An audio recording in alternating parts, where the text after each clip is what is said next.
将我的头发贴于那丹清染之处。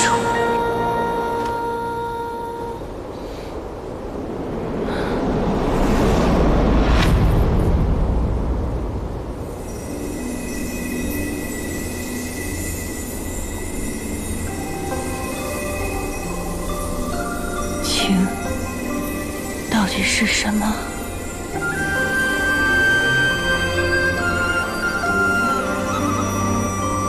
大儿，酒令，色倾城，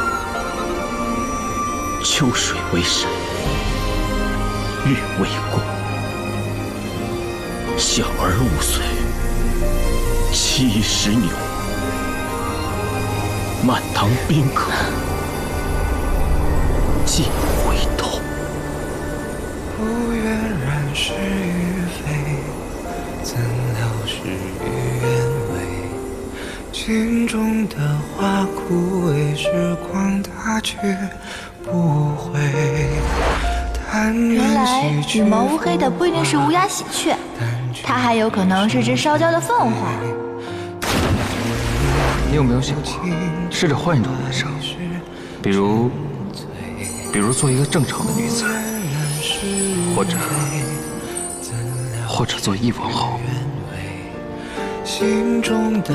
我的还击凤翎只此一掷，将它留给你，你还不能明了我的心意吗？难道你没有听过活人因缘者下地狱吗？你不怕吗？我自己便是神，下地狱又如何？这天地之间，岂有我虚奉惧怕之物？要说唯一让我惧怕的，就是你的心思。这下，你终于是我的丑婆娘了。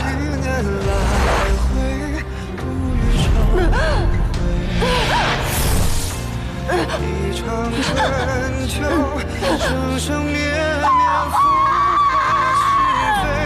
待花开之时再醉。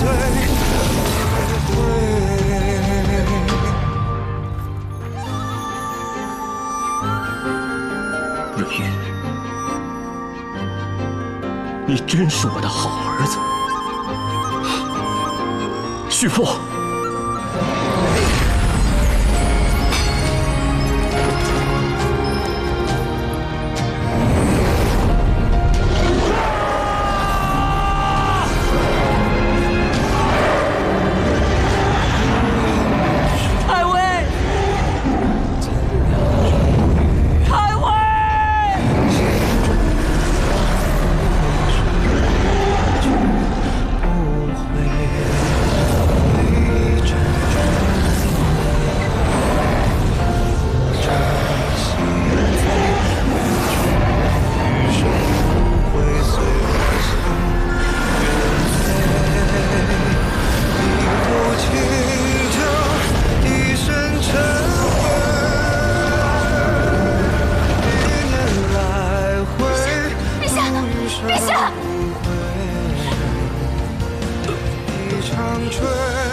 失去他，放我出去！我出去！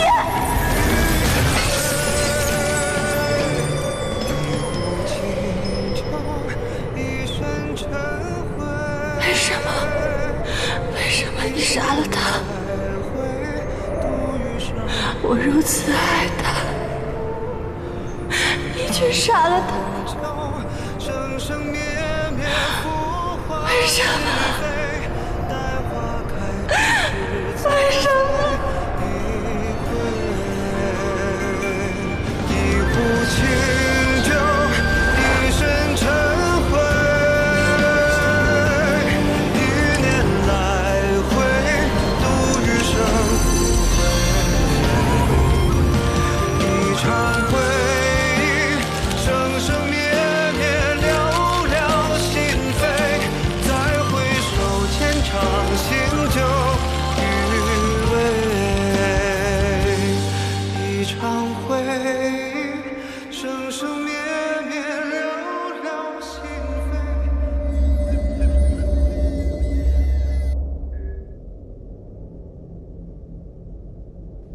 陛下，水神先生已昏睡半年了，怎么都唤不醒。他会不会就这样永远沉睡下去了？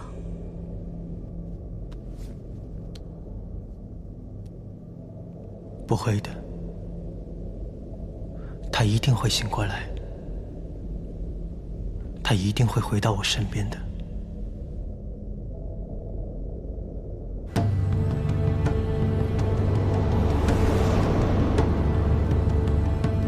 陛下，小神在100万天兵之中甄选出108位天将在殿外护卫，只是这御殿将军之职责权重大，还望陛下亲自定夺。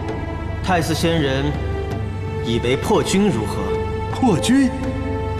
陛下，破军可是火神亲自选拔上来的，御殿将军之职，御神3万，贴身护卫陛下。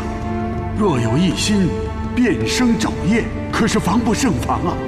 陛下，请您三思。破军其人，为人耿介忠直，他若答应，便不会有异心；若有异心，便不会答应。陛下，您气度恢宏，可是半年前，天界震荡，元气大伤。如今百废待兴，正值用人之际。本座便是要小议诸神及6界。如今天界万象更新，今日这个天地，用人不计前嫌，只论德行才干。破军答应与否并不重要，重要的是要将这个信号传递出去。陛下，天下为公，英明睿智啊！小神这就去办。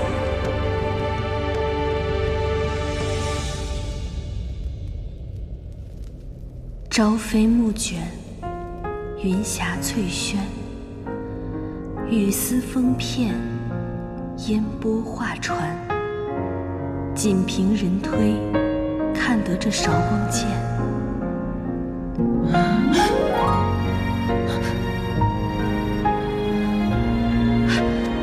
威尔，威尔，快去告诉天帝陛下，水神先生已经醒了，快去！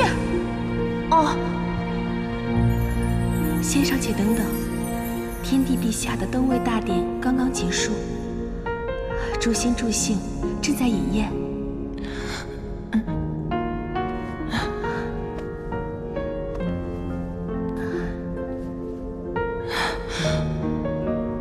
先生睡了这半年，天帝日夜为您忧心呢。我睡了半年。你刚才说水神，我弟弟也在吗？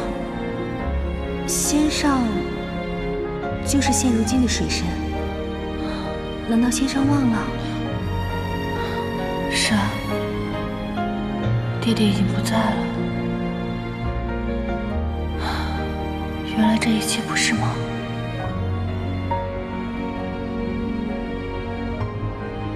那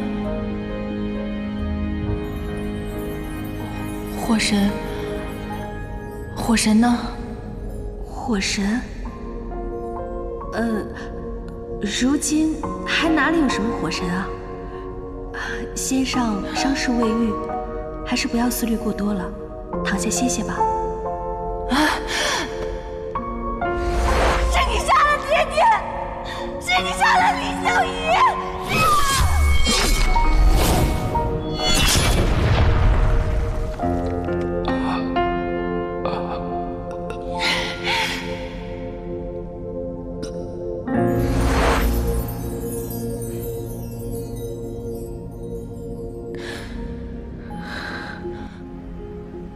我真的杀了他。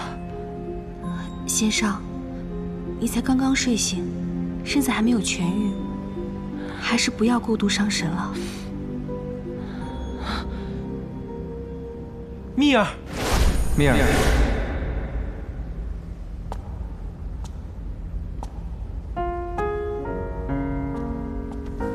蜜儿，况若你先退下。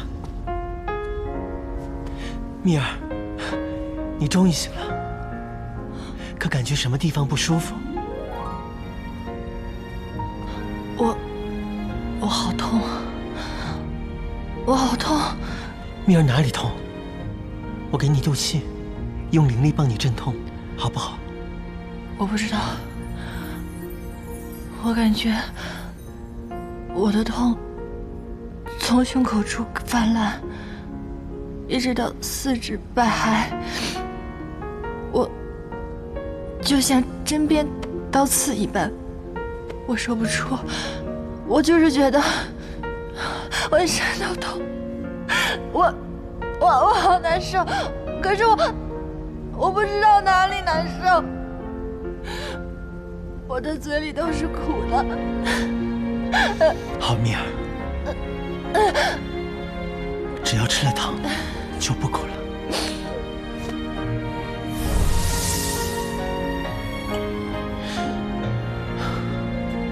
来，蜜儿，怎么样？好些了吗？蜜儿，蜜儿，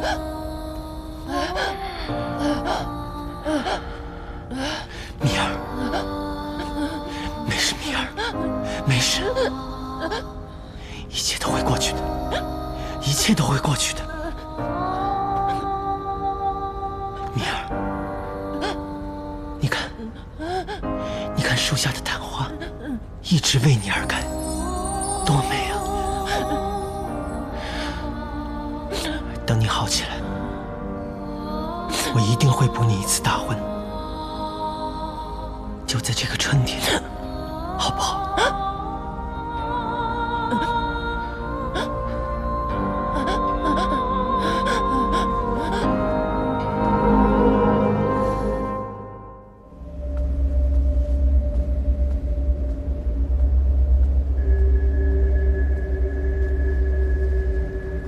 上元仙子，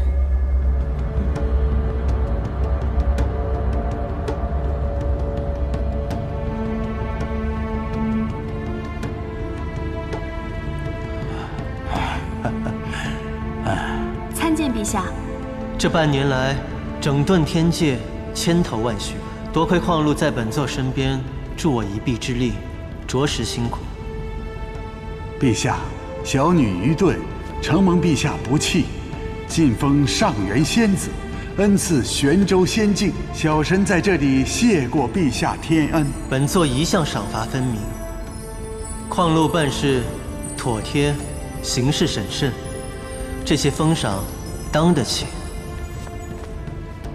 陛下，矿路不求身外之物，只愿侍奉陛下左右。波拟洞府仙居，也是作为校定天界天文历法的处所，岁时节令关乎6界民生，旧历不准，有违农时，急需制定一套新历法。你肩上的担子可不轻呢。矿路明白，矿路定当尽力而为。起来吧。陛下，水神仙上刚刚苏醒，仙体还是很虚弱。我记得五爹之前给过太上老君一颗丹药，可以安神补气，不如拿给水神仙上试试。不必了，他那是心病，丹药恐怕无用。慢慢来吧。是。哦，对了，陛下，这些是仙水神一案的相关卷宗证物，待陛下过目之后，我便将其归档。不必看了，你办事我一向放心。这些卷宗，你亲自拿去披香殿档案阁，务必仔细存档。蜜儿刚醒，免得他睹物思人。是，我即刻去办。矿路先行退下。哦，陛下，那小神也先告退了。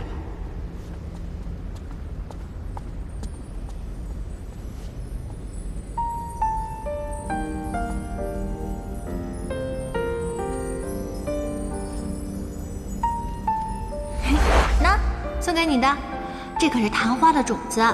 昙花呢，只在夜里开花，这白天啊，大部分的时间都是敛着花瓣休眠。我看他的习性跟小鱼仙官倒是有几分相仿，所以把他送给你了，让他陪伴你了。蜜儿，过去的一切已经不再重要，那些旧人、旧事都会烟消云散。我不会再让你痛苦，我们一起过着宁静、康乐的生活，可好？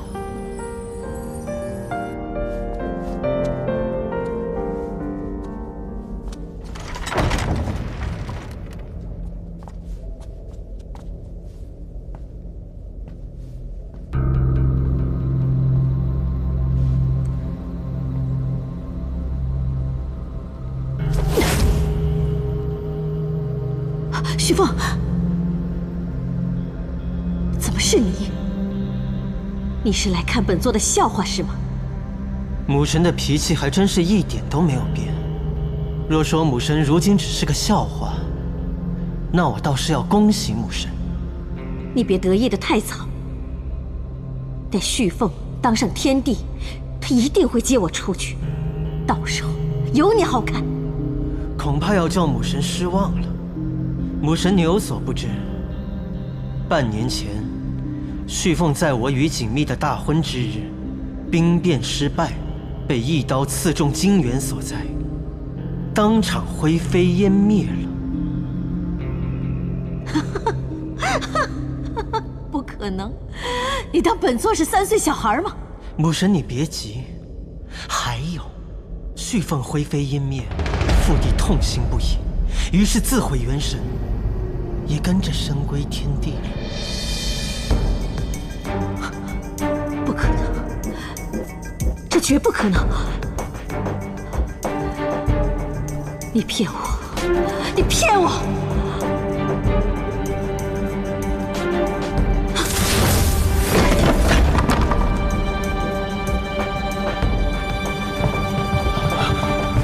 陛下！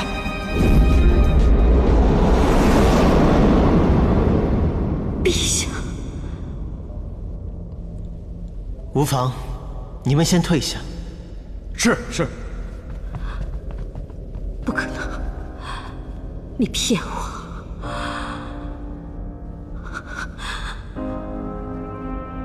你骗我！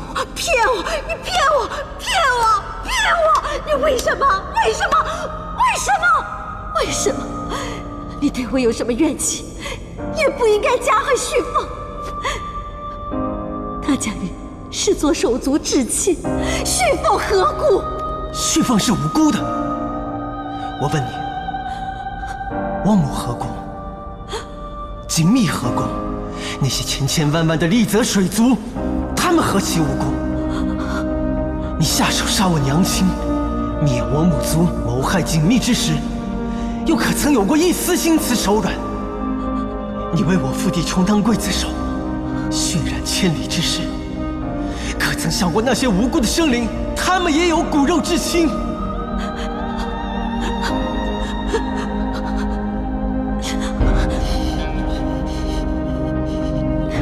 我当初就不该带你这个孽种回来，本该就地杀了你，免得养虎为患。母神所言极是。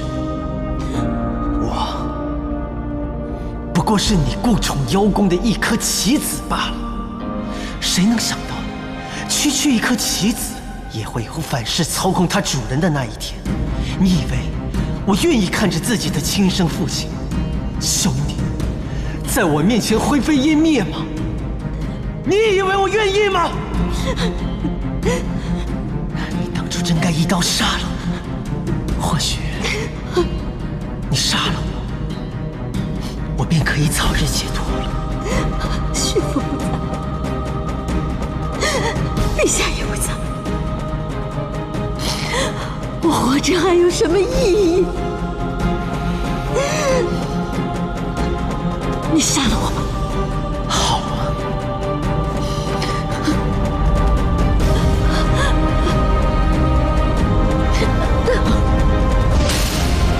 想死便从从这儿跳下去。当年鲜花神就是挨了你的琉璃禁火，被迫从这儿跳下去。木神，你一向都是这么高高在上，岂不知在这高台下面白骨累累，多少生灵为你铺路，成就了母神的至尊之位。母神若一心求死，何不就此跳下去，好好瞧一瞧那些被你践踏、为你铺路、无辜冤死的亡灵，好好看看他们。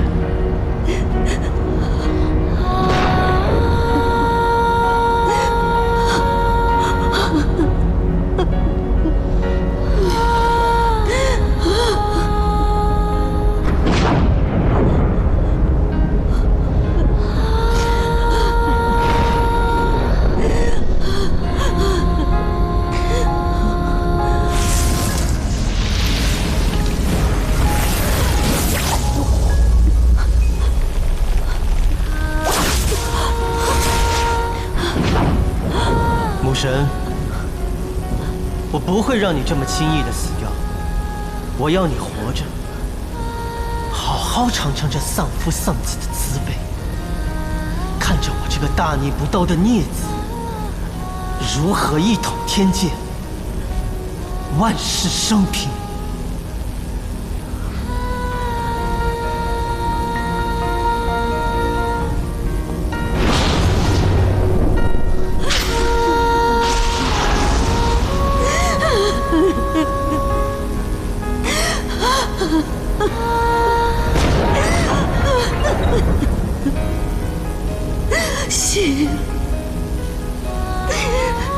心儿，心儿啊，心儿。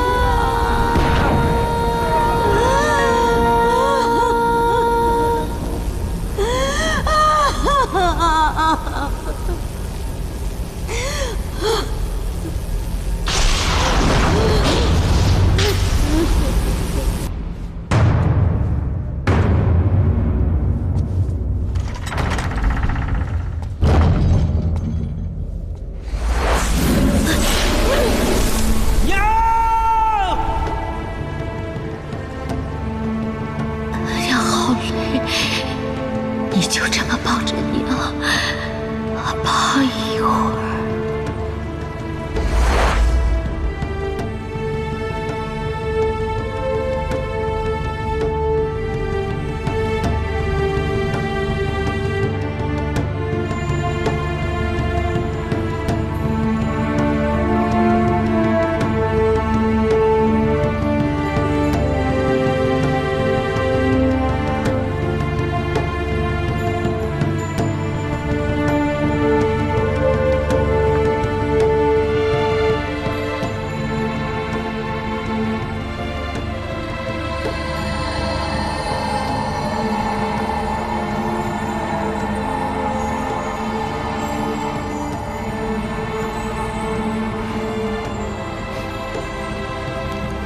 你来晚了，罚一杯。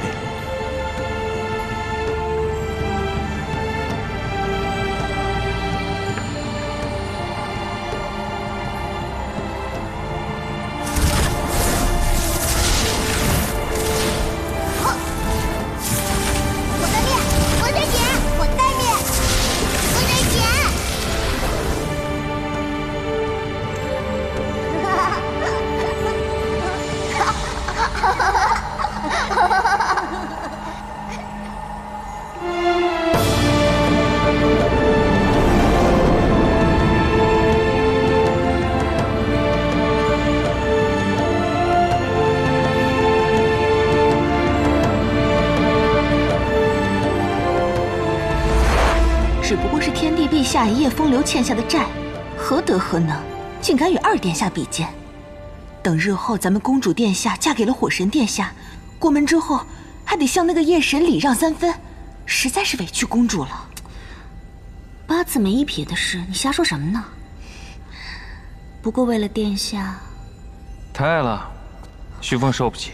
殿下，二殿下，我们大殿一向谨言慎行，淡泊处世，竟不知何时得罪了公主。要不要旭凤带她向你赔罪？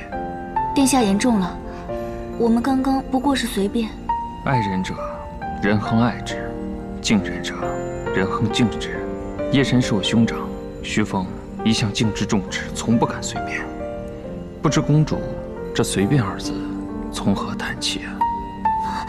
殿下恕罪，是属下多嘴，属下不该乱嚼舌根。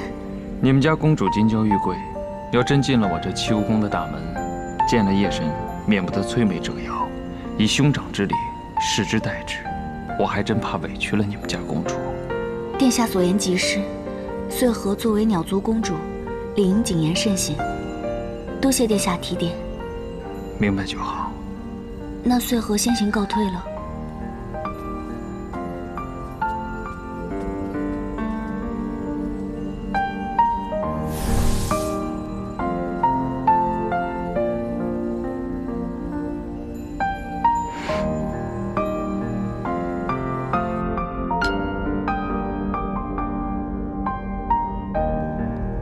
大殿，他那些话，你别放在心上。他们所说，倒也是事实。蜚短流长，听过也就算了。不管他们怎么议论我，这穗禾对你倒是真心实意。你切莫因为我开罪了他，不然母神那边又要……我就是想让他们知道，得罪叶神，那就是在得罪我火神。行了。反正事情过去也就算了，你呀，千万不要因为我与他们闹得太僵了。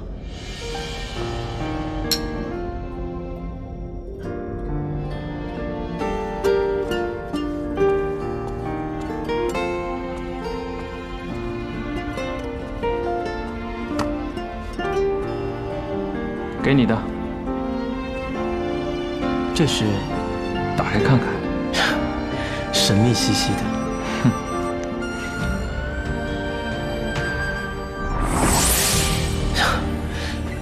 你小子又去搜刮子房云宫了？我早没事了，倒是你中了火毒又受伤的，正好给你补补身子。谢了。那我去教场了。等等，这是星辉凝露，可以舒缓你体内的冰灵余毒，正好烹茶用。谢了。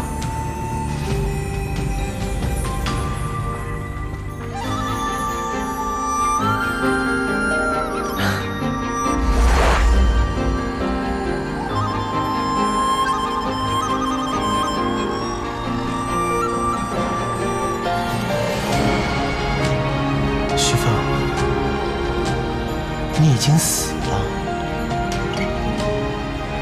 你为何还总是阴魂不散地出现在我眼前？你总是这么高高在上，被所有人宠着、爱着，大家都当你是艳阳，所有人都仰望你的优秀，歌颂你的恭敬。难道我就不优秀了吗？只是我没得选，从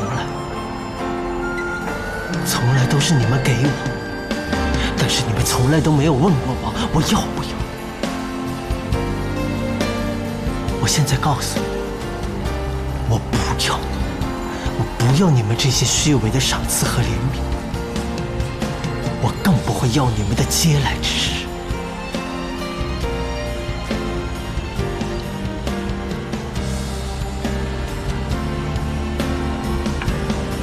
旭凤，你知道吗？曾经，我一直希望自己能够变得更强，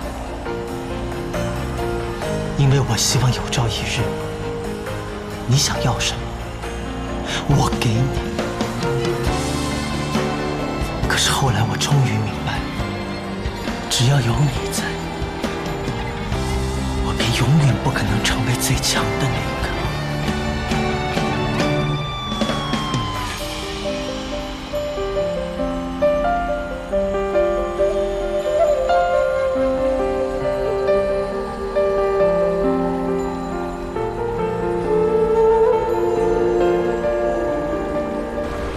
太微一世英灵，最后居然死在自己儿子手里。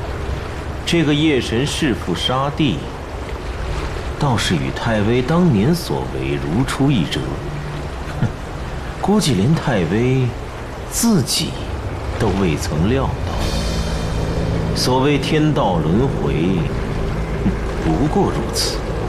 尊上，那夜神夺权继位不久，如今天界政权不稳，人心涣散，正是攻打天界的绝佳时机。没错，本座这半年来招兵买马，就是为了壮大我魔界兵力，能和天界痛快地打上一场。太微啊，太微，你无法实现一统6界的宏愿，就让本座来替你实现吧。锦觅醒了，你去干什么？我真后悔当初在人间，你怎么不用灭灵剑一箭射死他？我本想射死他，不知是谁在推三挡四的。我怎知他竟然是这般卑鄙小人，真是瞎了眼，还把他当成至交好友。我这便去灭了他，为凤兄报仇。我知道因为薛凤的事情，你恨锦觅，可如今大局已定，仅凭你我2人之力，改变不了什么。我真是不明白了，如今的世道到底怎么了？这凡人喜欢窝里斗，改朝换代倒不稀奇，怎么连安稳了万年的天界跟魔界都如此混乱不堪？子夺父位，臣夺军权，窃国者亡反倒成为正义了。你说的都对，可是别忘了，新天帝刚刚继位，对于魔界的态度尚不明朗，以后我们还得从长计议，以大局为重。大局，那是顾成王的事。我巴不得他跟瑞玉打起来，斗得2败俱伤才好。哎，说话小点声。顾成王如今已是魔尊了，连你的叔父和父王见了他都要行礼参拜，何况若非秦成王从中周旋，你我2人如何在魔界立足？以后若是见了他，注意些分寸。如今的天帝跟魔尊全是些不择手段的无耻之徒，6界的安定迟早毁在他们手里。话说，天帝继位了，这锦觅很快就能当上天后了。天后，这2人狼狈为奸，倒着实般配。算我刘姨瞎了眼，日后再见到他，定要剥了他的皮。你也别太冲动，当日你我2人皆不在场，我总觉得其中或许另有隐情。我管他什么隐情，他害死凤雄总是事实。王凤雄对他掏心掏肺，一往情深。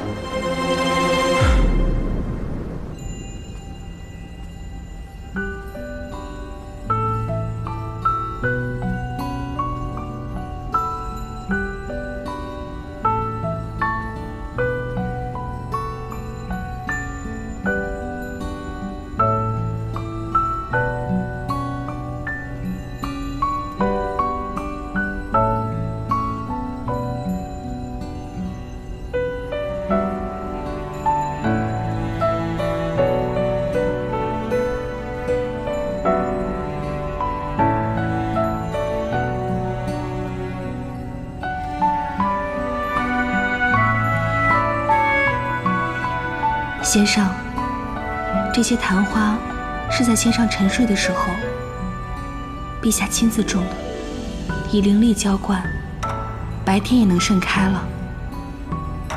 一直等着先上醒来看呢。都说人间的凤凰花开2季，一季原来，一季元散。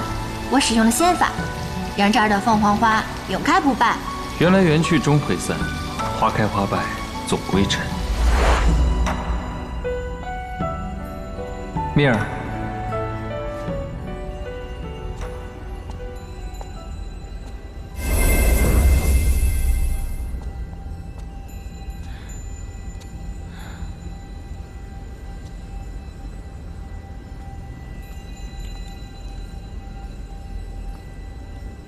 蜜儿，你怎么了？我没事。其实你完全不用憋在心里。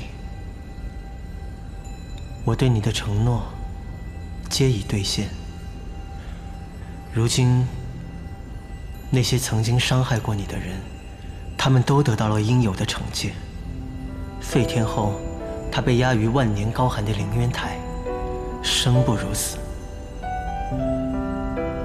至于旭凤，半年前你已手刃杀父仇人，如今大仇得报，花神、水神、风神，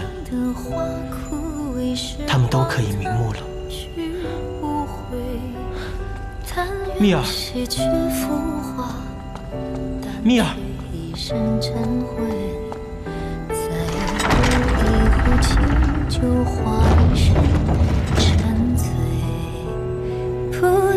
然是与非，怎料事与愿违。心中的花枯萎，时光腾去不回。蜜儿，我知道你失掉了知青，又经历了那样决绝的时刻，心中定是备受煎熬，难以缓和。你与旭凤，你们已经两清，你只是做了你该做的，莫要再为难自己，一切都会过去的。一场春秋，生生灭灭复活。哎，殿下殿下，要不要吃点葡萄干啊？这个葡萄干软糯壮实，甜度适中，实乃葡萄干中的上上品，吃一吃吧。你为何如此钟爱葡萄干？你行不行嘛？你就是不想吃是不是？如果你再这样的话，那我就用上次的办法来喂你了。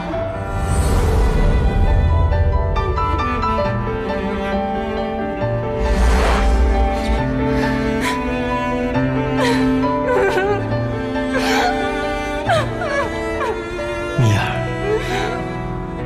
旭凤已经走了，日后不论你高兴或痛苦，我都会一直陪着你。等你痊愈了，我便再补你一个大婚，你我二人从此千年万年的这样一起走下去，可好？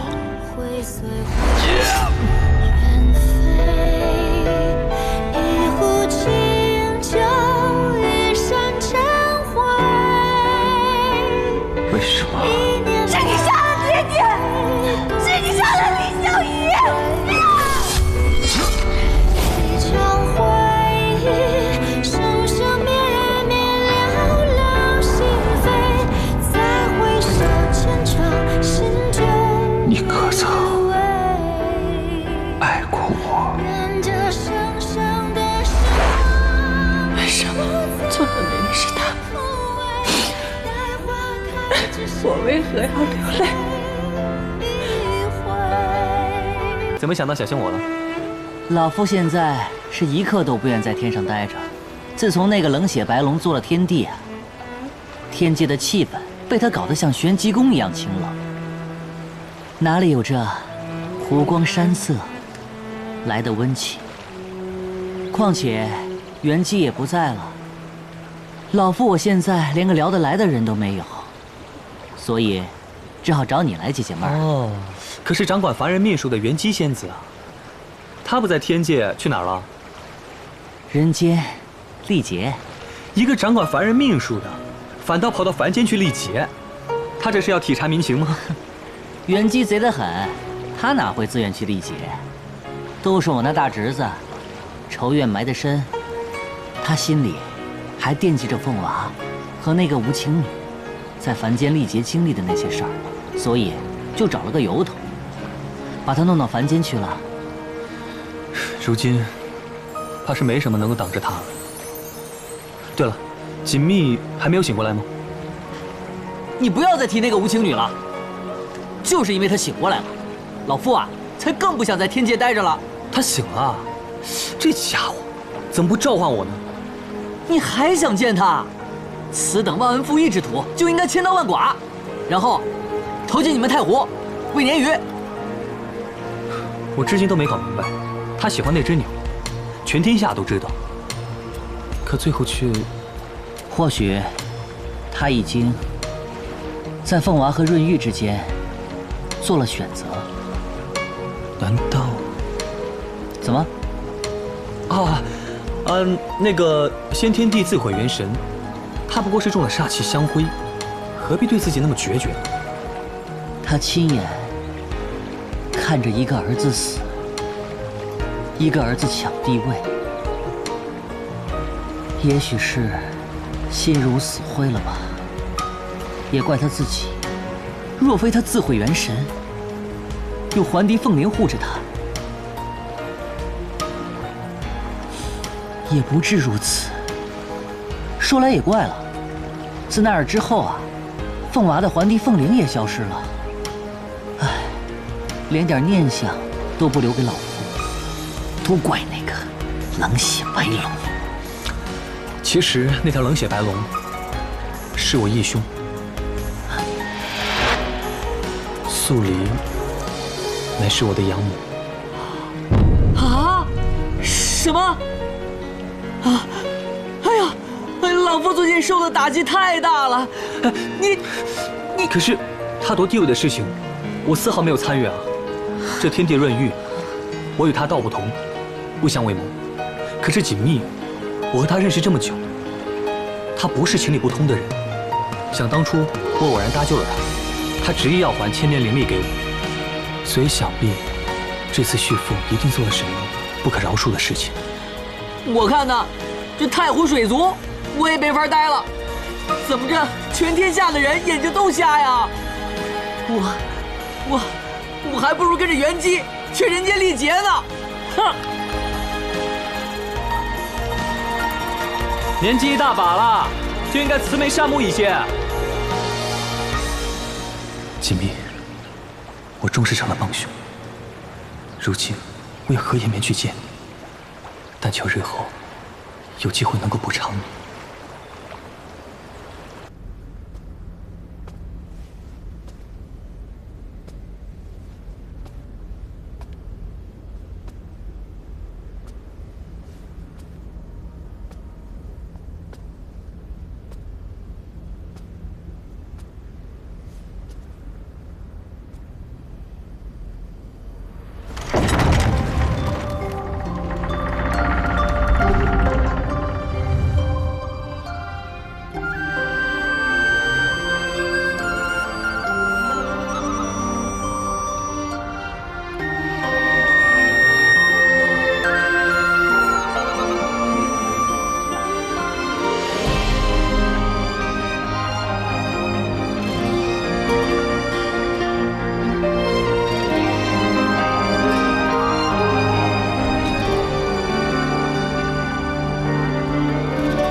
先生，柳廷飞絮在哪里？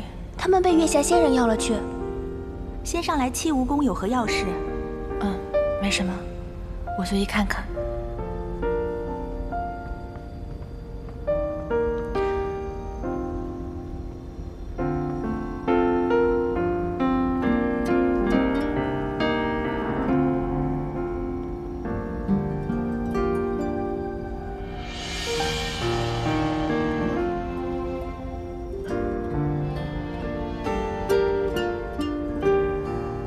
我最近感觉长胖了很多，可是我发现其他地方都没胖，为什么单单这个地方胖了？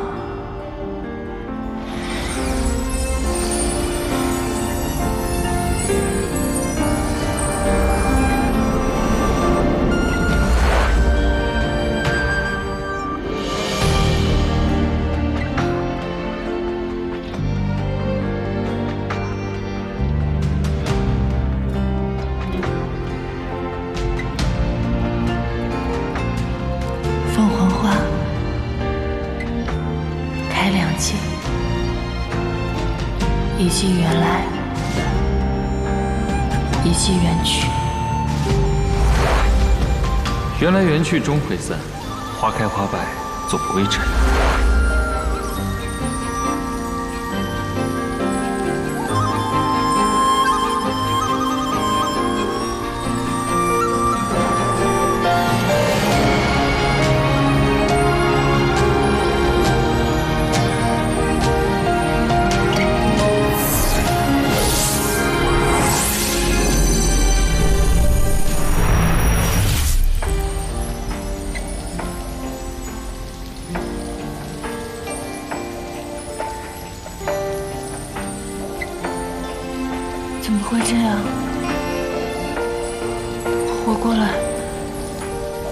为什么活不过来了？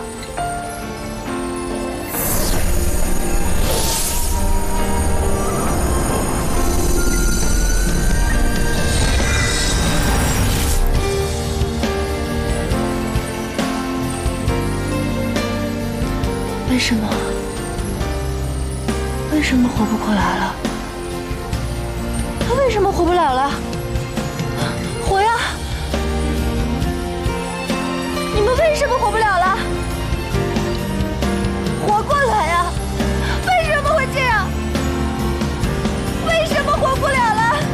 愿这长长的时光不再枯萎，待花开只是在最回。愿这长长的时光不再枯萎，再回首你这是在做什么？他是你的杀父仇人，他是你的杀父仇人一年来回，度余生无悔。一场春秋，生生灭。果然是你！如今你还有何脸面来这齐武功？狐狸仙，你什么你？老夫当初费力撮合你与凤娃啊，倒是方便了你对我凤娃下毒手。凤凰杀了我爹爹。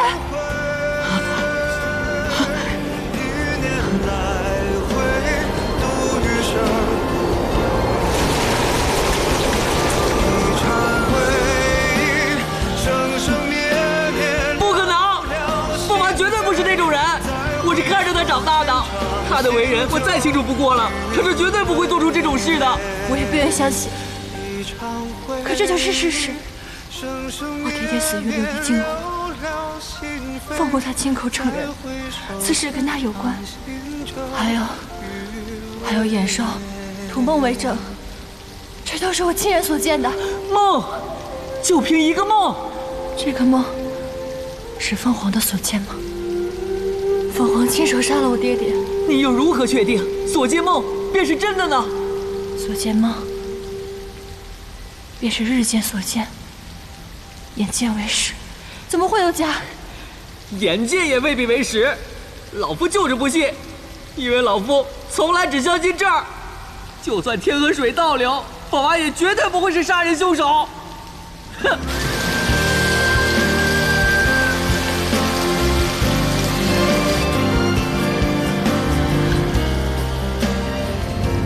你鬼鬼祟祟的，还要我来这儿做什么？你猜，方才我看见谁进了齐武宫？谁啊？锦觅。锦觅，他怎么还有脸入齐武宫啊？之前他昏迷不醒，天帝是日夜守着他，我们是没有什么机会。可如今他已经醒来，自由出入各处，我觉得正是我们的好机会。你的意思是？二殿下一片痴心错付，竟被这妖女夺去了性命。可是殿下对我二人恩重如山，此仇不报，我们怎么对得起殿下？你可有何计策，将他骗到临渊台，将他推下去？不行，这天界到处都是天帝的眼线，咱们这么做会不会太显眼了？倒是还有一个办法。什么办法？首先我们得弄清楚锦觅的内丹精元在身体何处，然后我们假意原谅了他，约他喝酒，假借叙旧，将他灌醉了，一刀刺进他的内丹精元，让他魂飞魄散。好主意，咱就这么办。走走。你们打算如何搞清楚锦觅的内丹精元藏于何处啊？先生，早知道你们这么着急去送死，我当初啊就不应该把你们给救回姻缘府。你们二人若是真的想对锦觅图谋不轨，那天帝岂会饶了你们？到时候定是连我都要受牵连。先生，可他杀了二殿下。对啊，那你们杀了他，凤娃就能醒过来了吗？方才我见到他时，恨不能将他千刀万剐。可是那又怎么样？那能换回凤娃的命吗？孽缘，孽缘呐！老夫当初怎么就瞎了眼，想要撮合这一段孽缘呢？先生，你们二人呢，还是给我回姻缘府乖乖待着吧。就凭你们俩是动不了锦觅分毫的。以后啊，还是给我安生过日子吧，免得连累了老夫。是。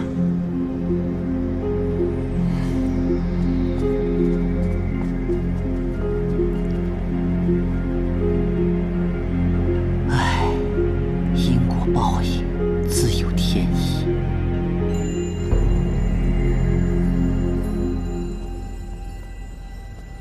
不会的，我不会弄错的。不会的，我喜欢你。我也喜欢你。小鱼仙官，矿路，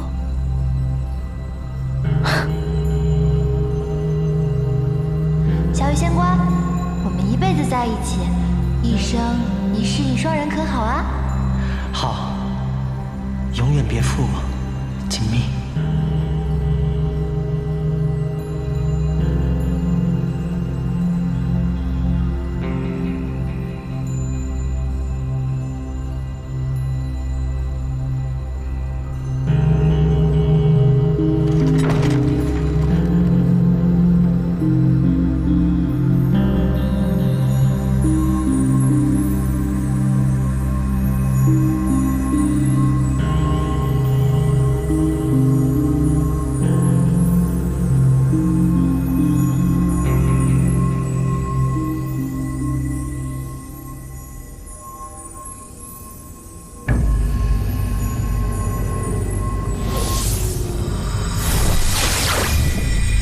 云丹果然裂了。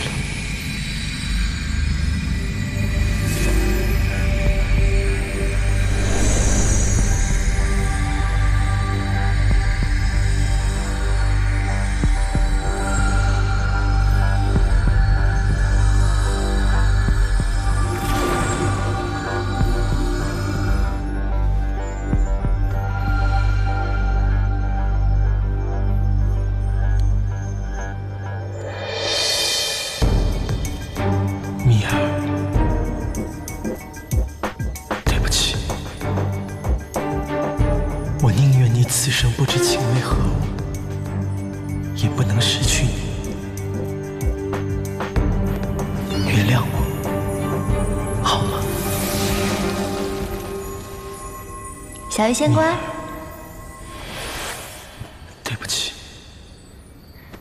小鱼仙官，我喜欢你。我也喜欢你。小鱼仙官，我们在一起一辈子，一生一世一双人，可好啊？嘿。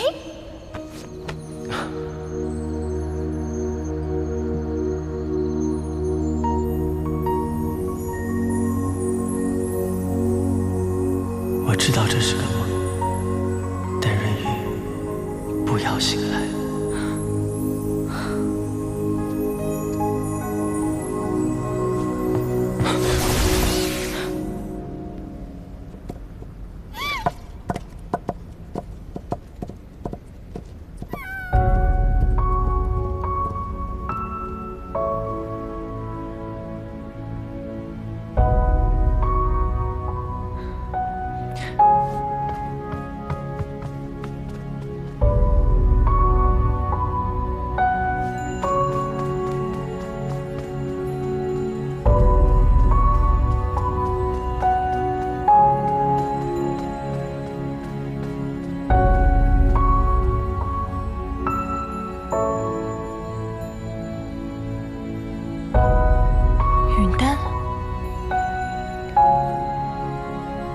什么东西啊？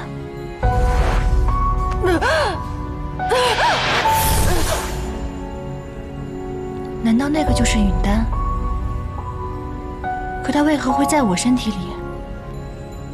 小鱼仙官为什么要瞒着我把它修复呢？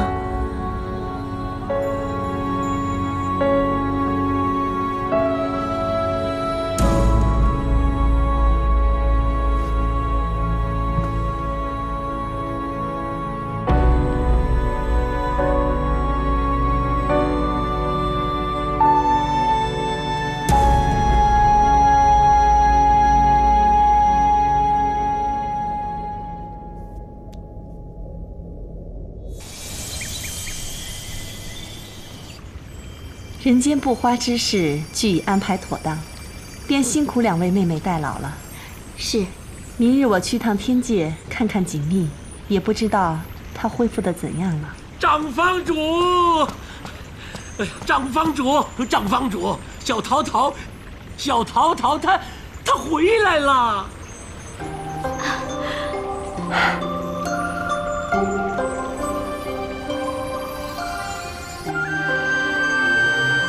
锦觅，你既然已经为水神和风神二位先上报了仇，以示尽孝，他们在天之灵必不愿看你沉溺于悲伤，早日振作才好。长房主，我这次来是有件事情想请教。何事？今日当着我爹娘还有林秀仪的面，请长房主务必据实相告。我体内的允丹究竟是何由来？你如何知晓此事？我从眼收的梦境中意外看到的，还看到润玉曾修复我的允丹。修复？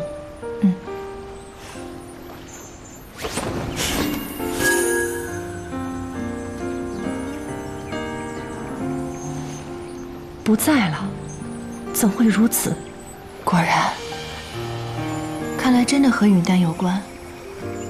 那日我将旭凤刺死之后，我就感觉心痛不止，感觉体内好像有什么东西炸掉一样。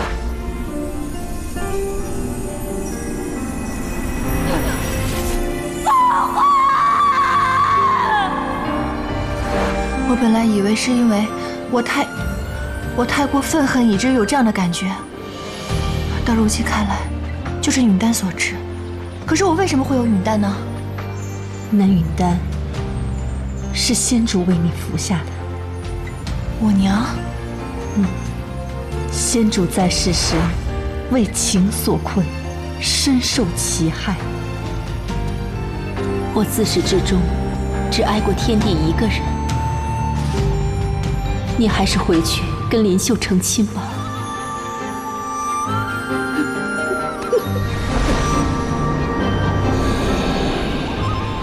所以在你出生时，便为你服下了允丹。服此丹者，灭情绝爱，无情则刚强，无爱则洒脱。这是我能给他最好的祝福，使你断情绝爱。希望你无爱则刚，逍遥快乐一生。你娘也是为了你好，她不希望你重蹈覆辙而已。无爱则刚。我娘怎么会这么想？当今天帝不似先天帝那般朝三暮四，我们都看得出来。他一向钟情于你，心无二致。如此真心，你要好好珍惜，切莫辜负。可是我的心里对他只有愧疚。莫非你心里还想着火神？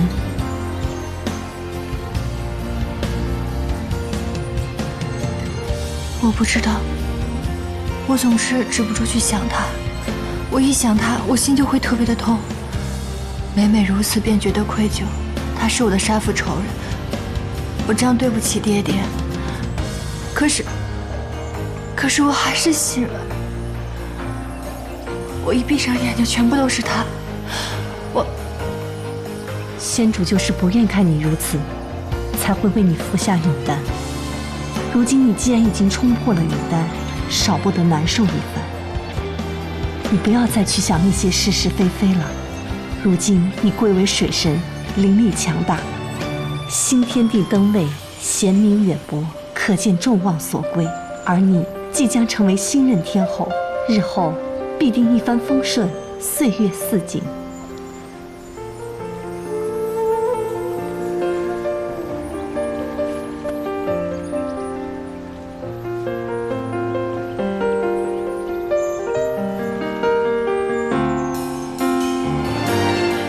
娘，多谢您之前求全呵护之恩。可即便您是我的娘，也不该剥夺我爱别人的权利。先前我被允丹所控，孩儿心志不全，做了不少糊涂事。如今孩儿已经冲破了云丹，便再没有理由回避了。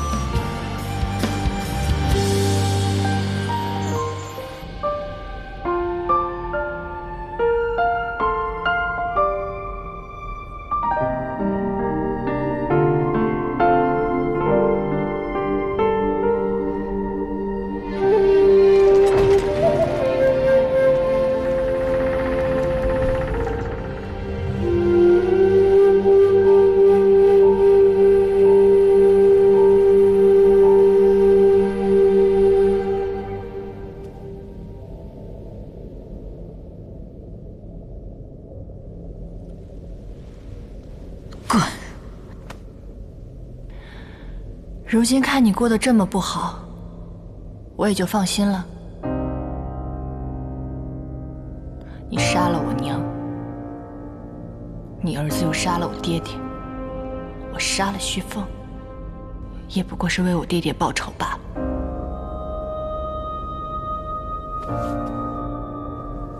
报仇？你报什么仇啊？你杀了我儿子！没错。旭阳，我告诫过你多少次，叫你不要同这个女人纠缠，你总是不听，还跑来质问我，是不是我杀了洛丽？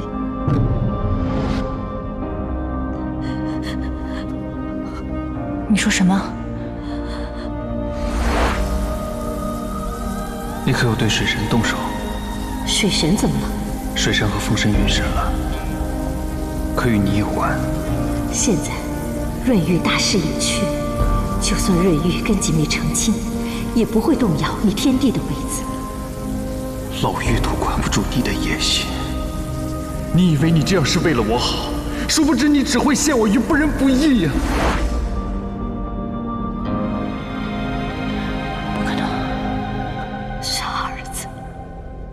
我呕心沥血为你，一心帮你筹谋，一切都为了你，你居然相信这个女人，什么这世上有谁比娘对你还要真心实意？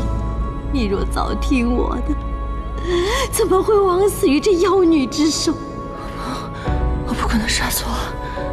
我问你，不是徐凤杀的我爹爹，究竟是谁杀了我爹爹？是我。不可能！我爹爹死的时候你被关在牢里，不可能是你杀的。凶手定然另有他人，凶手到底是谁？你说！我告诉你，你这一辈子都不会知道，我不会告诉你的。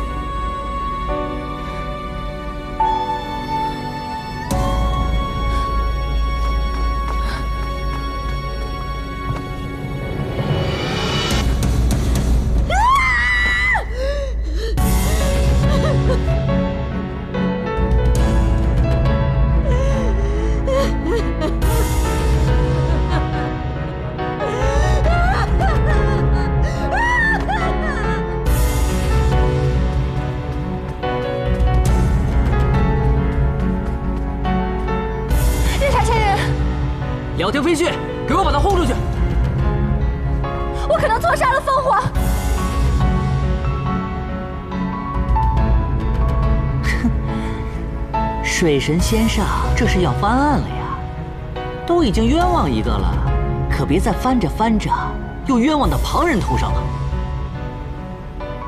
我知道，我知道你恨我，我知道你们所有人都恨我。你放心吧，如果我查明真相，我真的错杀了凤凰，我会以命抵一命的。哼，要你赔命有何用啊？如果我真的错杀了凤凰，我也不愿意自己独活。你就是死了，凤阿也不能起死回生啊。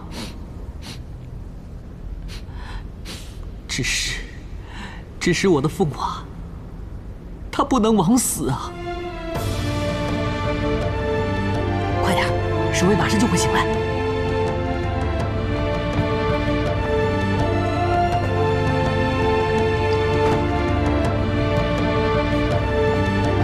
蜜儿，找到了吗？没有。啊？那你上回在哪儿找的呀？我上回就在那儿。那怎么没有呢？这不行，再找找啊！我们分头找。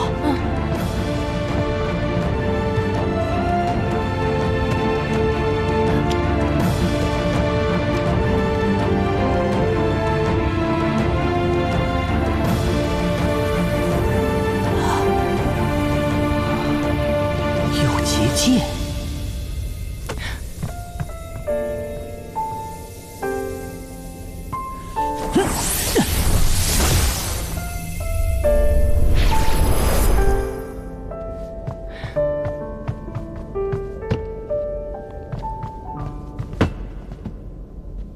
竟然还有封印，蹊跷。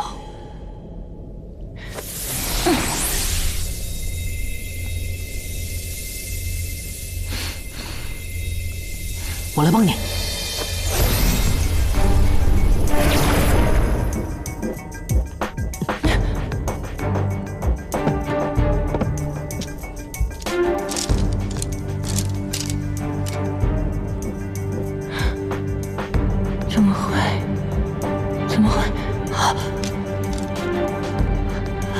怎么会这样？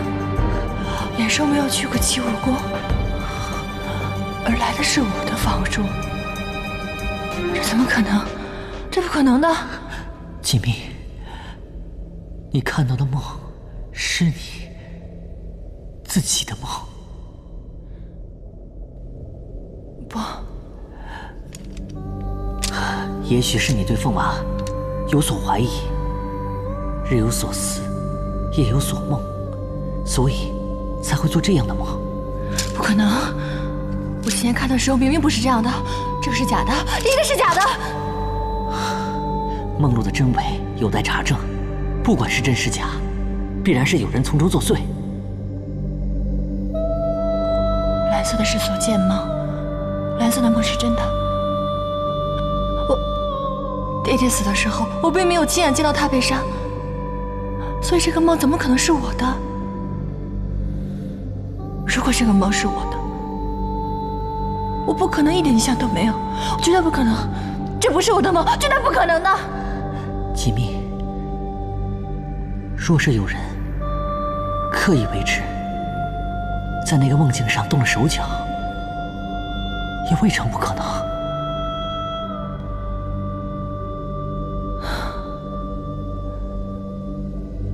凤凰，难道我真的冤枉了凤凰？是我错杀了他？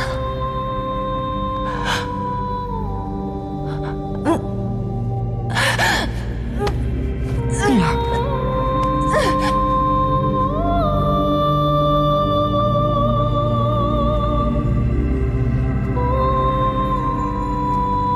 先生，先生。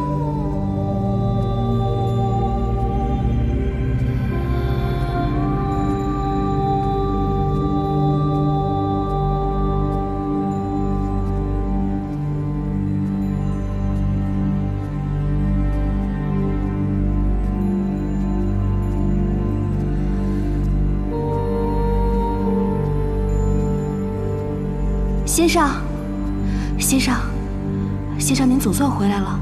您这是去哪儿了？陛下很是担忧呢。陛下现在在哪儿？在七正殿。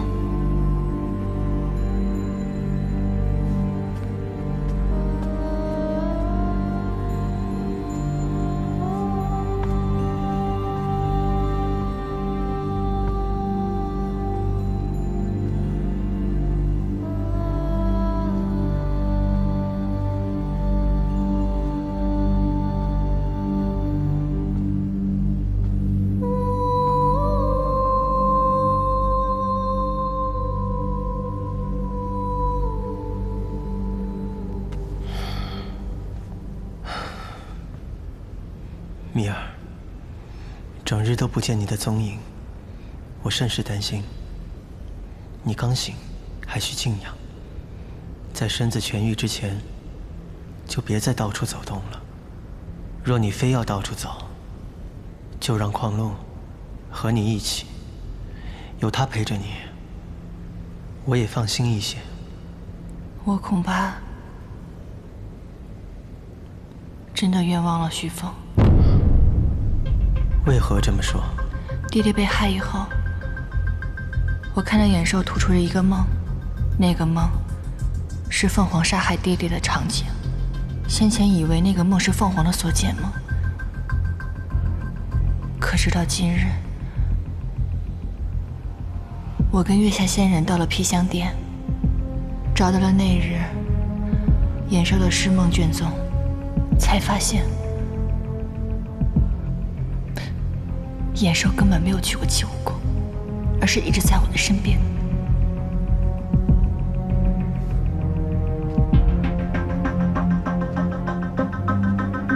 陛下，所以那个梦根本不是徐峰的梦，而是我的梦。可是我没有亲眼见到凤凰杀害我爹爹，倘若是我心生疑虑所产生的梦，那也是黄色的所思梦。可我清清楚楚地记得那日我所见的梦主是蓝色的所见梦，所以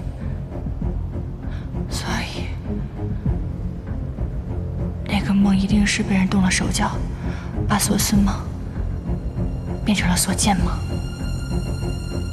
蜜儿觉得是何人所为？那夜的眼兽是陛下牵过去的。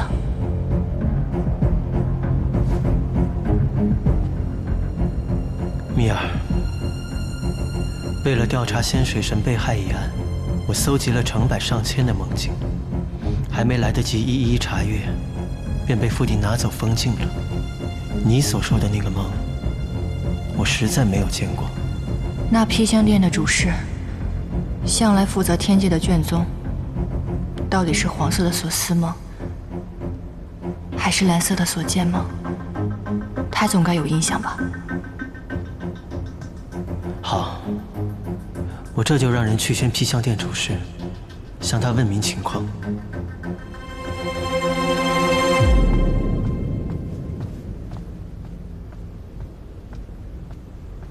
陛下，披香殿那边传来消息，主事自杀了。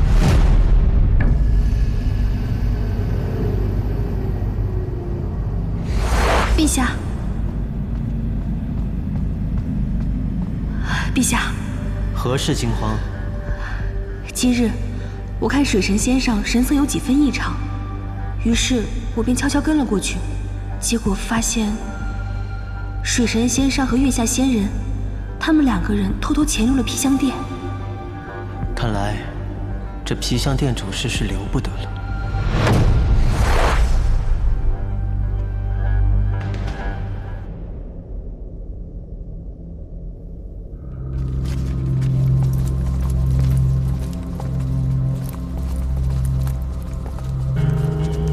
陛下，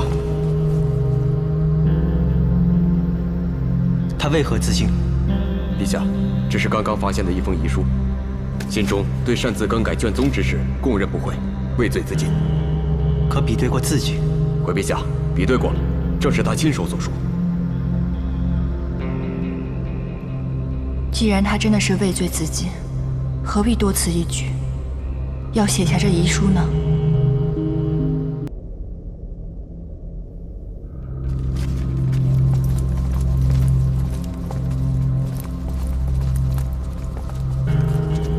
陛下，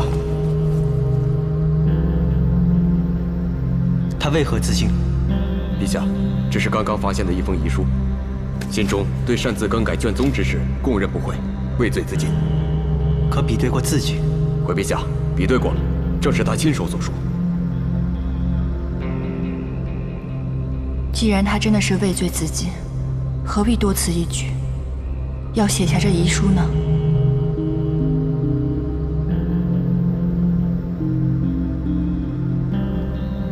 人之将死，其言也善。旭凤过去征伐6界，难免树敌结怨。如他所言，旭凤既是他仇家，当年挟嫌报复，篡改梦珠颜色，意图加害旭凤，于情理上倒是也说得通。想必他看你今日前来查证，自觉行迹败露，是以畏罪自杀了。那他是用什么法子篡改梦珠的颜色呢？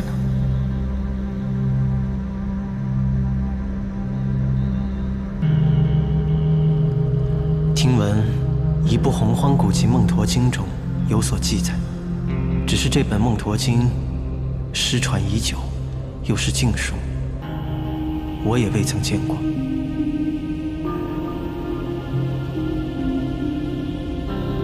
凤凰，我真的冤枉你了，凤凰。蜜儿，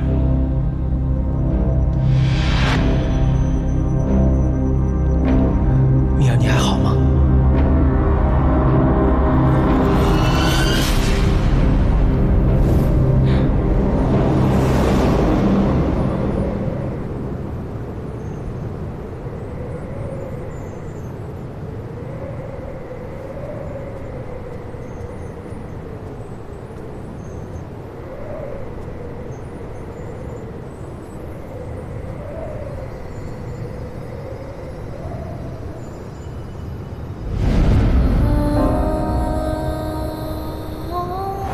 终于自由了。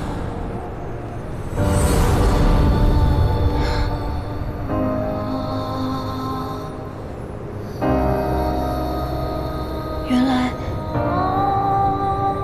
来竟然是我自己。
原来我一直爱着的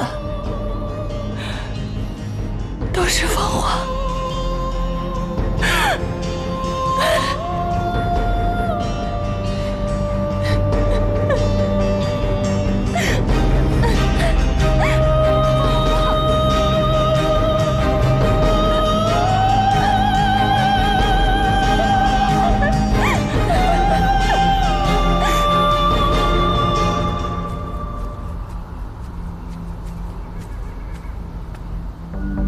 雀灵见过族长。这段时日，穗禾公主有何异动？白天并无异常，只是常在夜半时分外出。有一次我尾随公主，发现她去了忘川。忘川？是。此事定有蹊跷，继续盯着她。遵命。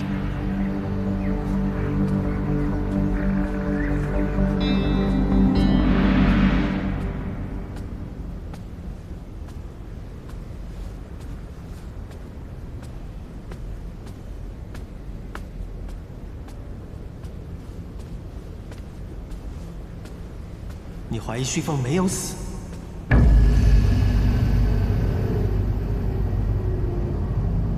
为何这么说？陛下，我怀疑先天帝元神寂灭前，设法留了火神一魄。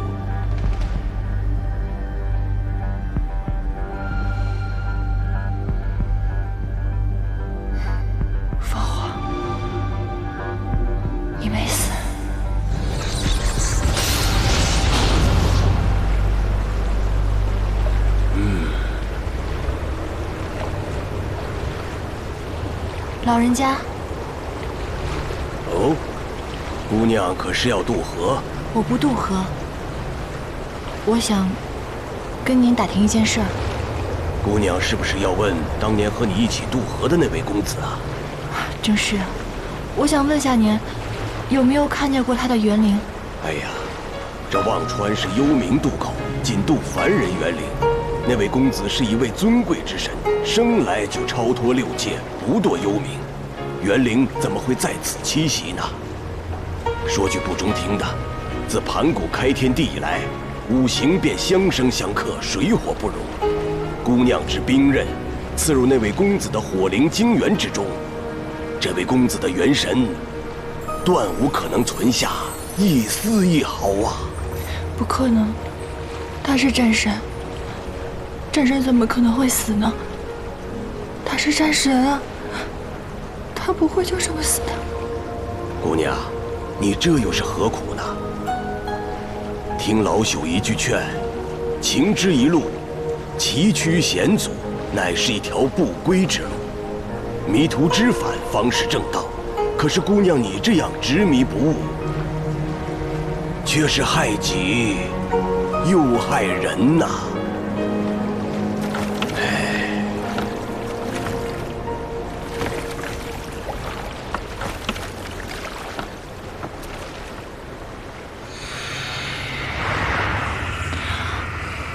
不愿染是与非，怎料事与愿违。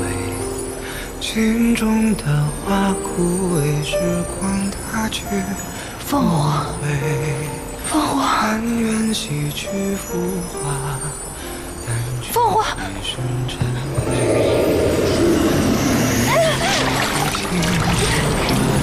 凤凰，凤凰，不愿染是凤凰，凤凰，你回头看我一眼啊，凤凰，凤凰，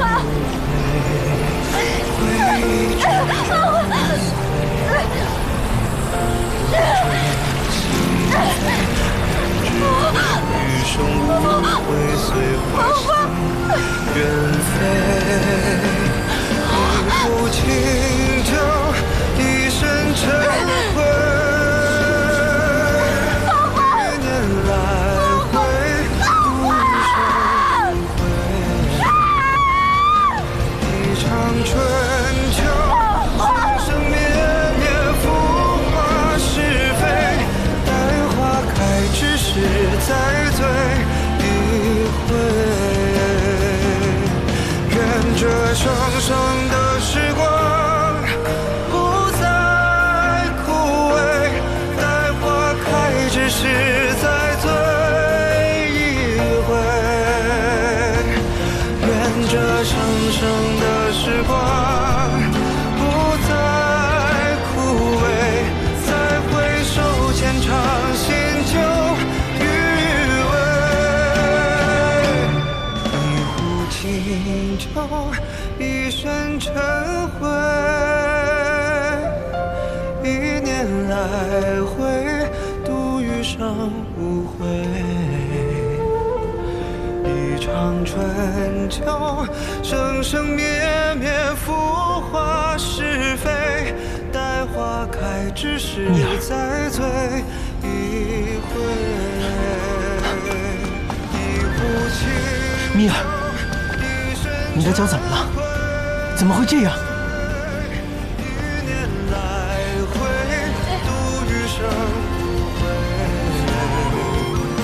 一场回忆，生生灭灭，寥寥心扉。再回首，浅尝新酒余味。米尔，你这到底是去哪儿了？啊？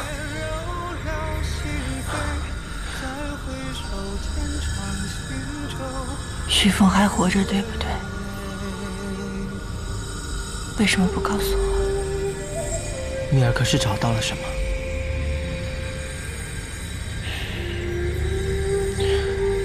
你自己看看你的脚，看看你的手，你这是在做什么？你到底是在糟践你自己，还是在糟践我？为了他，你连命都可以不要了吗？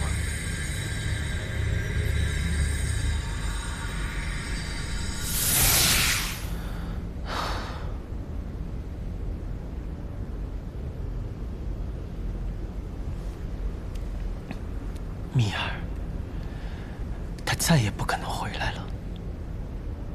忘了他吧，你还有我，不是吗？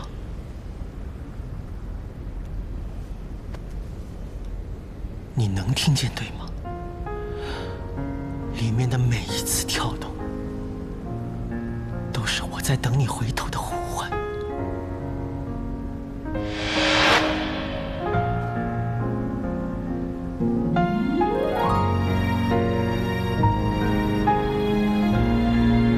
小鱼仙官，对不起，我心里只有他。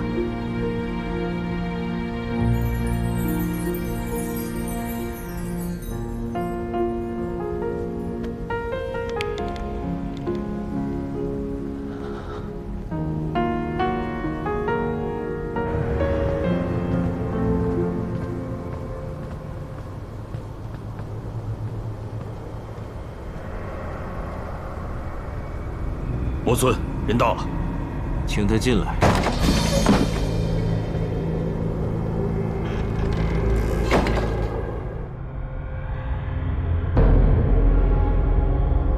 原来是穗禾公主。本座万万没有想到，公主竟大驾光临，来我魔界。周遭耳目众多，穗禾也是别无他法。魔尊能屈尊在此一见，穗禾甚是感激。不必这么客气，坐吧。穗禾今日前来，唯有一事相求。求本座？何事啊？穗禾想借魔尊之势，夺回鸟族。助你夺回鸟族，那对本座有何好处？只要魔尊能助我夺回鸟族，我鸟族日后便誓死效忠魔尊。魔尊以为如何？穗禾公主这是要让我公然与天界为敌。穗禾以为魔尊的野心应该不止于一个魔界吧。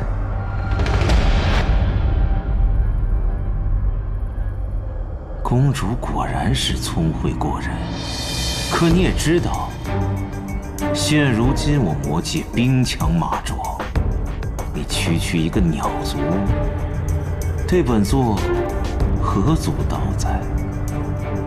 魔尊想要什么，穗禾若能办到，定当尽心竭力。行掌天下权，醉卧美人膝。本座感兴趣的，公主不会不知道吧？待魔尊助我收回鸟族，我鸟族的姑娘，任魔尊挑选。鸟族女子纵有千万，又有哪个可及公主万一呢？那恐怕就要令顾城王失望了。那恐怕本座也只能让公主失望了。我还以为堂堂魔尊不惧天界，原来不过如此。为一个区的鸟族而开罪于天地，这可是赔本的买卖。公主，若连这点代价都不愿付出，那就莫怪本座无情了。那穗禾便不叨扰魔尊了。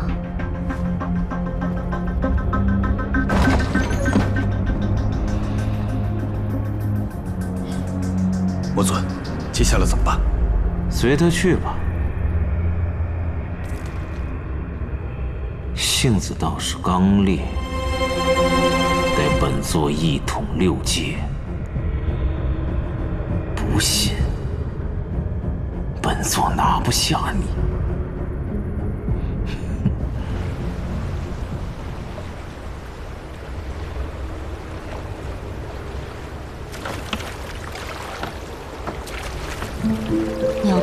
是全非，魔界不可共谋，天地间竟无我的容身之处了。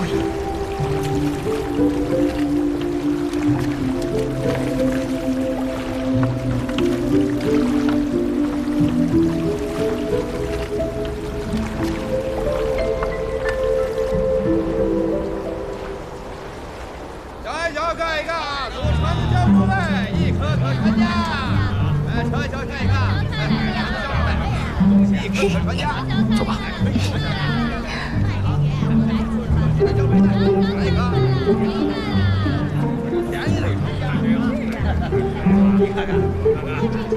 来来来，走过路过千万不要错过了啊！大家来看看，此杖啊，绝非是寻常的魔杖，注入了战神元灵，法力无边。战神，看一看哪个战神？哪个战神？自然是半年前灰飞烟灭的天界火神啊！就是镇守忘川，魔尊逡巡千年不敢进的那个火神。听说就连法力高强的变成公主都是他的手下败将呢。此魔杖全天下只此一件，绝无其有。凤兄的元灵怎么会在这儿呢？肯定是骗人的。走吧。哎，他还不信？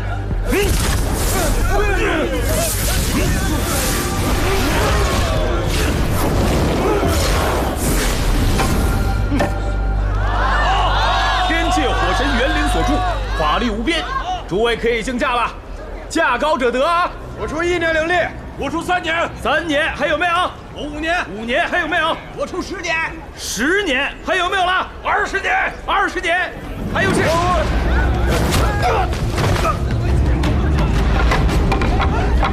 想要打着火神的旗号招摇撞骗，必须问过我。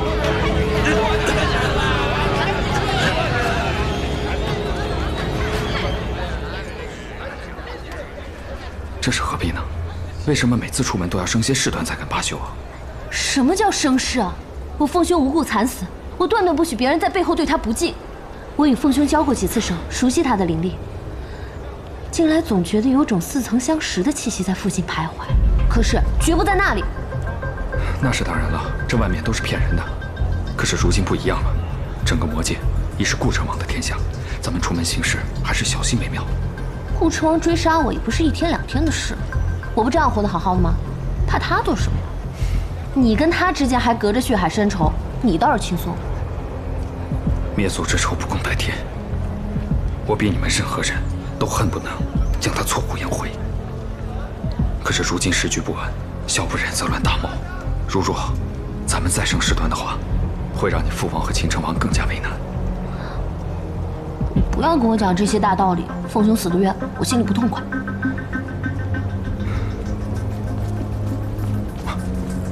流云公主，魔尊有请。别去，我去徐会，谅他也不敢怎么样。阴谋阳谋，我看看便知。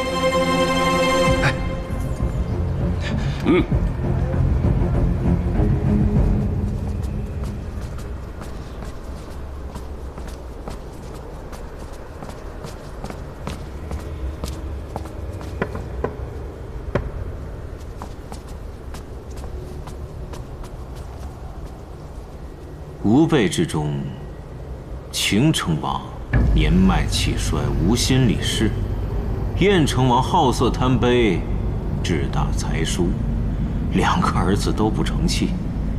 本王虽善于韬略，又有雄心壮志，只可惜后继无人。说句不当听的，你父王谨小慎微，才具平平。按我看，下一辈中，只有你刘英才会最有出息。魔尊召我前来，不会只是想请客吃饭、叙说家传这么简单吧？先前燕成王当权时，有意制衡各方，所以本王难免与你们汴城王府闹得生分了些。今时不同往日。本座当政，必当爱民如子。我虽无儿无女，但却是看着你这丫头长大，我是打心眼里喜欢你这丫头。这样，今日喝了这喜酒，往日的恩恩怨怨就此结过吧。多承台，受宠若惊。世侄女，你迟早有一天要继承你父王的王位，只不过你打小与天界的那些神仙走得近了些，又这么处处争强好胜，如此不服管教，日后怎能统领一方魔族？先前我对你下追杀令，又怎会真的舍得杀你？我无非是要磨练你的心性意志罢了。那倒要多谢魔尊的不杀之恩了。你还年轻，本座的这番苦心，你日后自能体会。你父王把你教得很好，却没有教会你什么叫做世事人心。我们魔界最大的祸患有2个，第一便是天界。魔界自数万年前便与天界分庭抗礼，各据一方。现如今，我们却被那些道貌岸然的神仙踩在脚下，你知道这是为何？为何？这便是第2个祸患——窝里斗。魔界下面的那些城主，为了争抢地盘，斗的是你死我活，自伤元气。天界恨不得日日坐收渔利。言之有理。半年前，天界大乱，至今元气未复。本座欲趁钦天帝羽翼未丰、焦头烂额之际，挥师天界，我要杀他个措手不及。思来想去，你是最合适的前锋。果然是燕无好燕。灭灵族惨遭灭族，实非本座一人之过。当年的真相，幕后的主谋，实乃先天帝太微。为何从未听人提及过？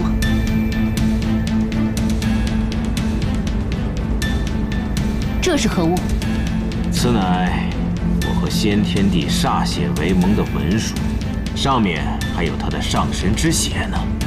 说来惭愧，本座就是听信先天帝太微的蛊惑，才做了他的马前卒。灭灵剑有杀神诛仙之能，而我们魔界中人一向无惧生死，只有那些神仙，他们才会对灭灵族的威胁芒刺在背，恨不得屠戮殆尽。所以，屠杀灭灵族真正的主谋，实乃先天帝太微。这次讨伐，也算是为灭灵族报仇雪恨。我知道，齐渊是灭灵族最后的嫡脉骨血。待本座拿下天界之时，我定当亲自为你和齐渊主婚。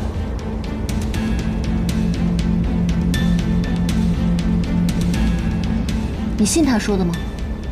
他背后的目的并不单纯，他无非只是想让你替他卖命罢了。可事关灭灵族，作何打算？所谓冤有头，债有主。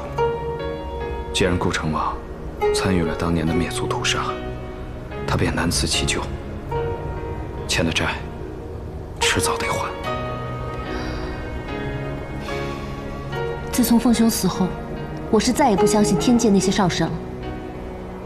何为正，何为邪？魔界有忠义之士，天界亦有宵小之辈。恐怕正邪并无边界。最可怕的事情是，世间事从来是正不压邪的。答应我，别再参与这些纷争了。咱们俩去找一个山清水秀的地方，安安稳稳的度过剩下这几年，好吗？过去这些话都是我说给你听，如今倒反过来了。是啊，毕竟时日无多了吗？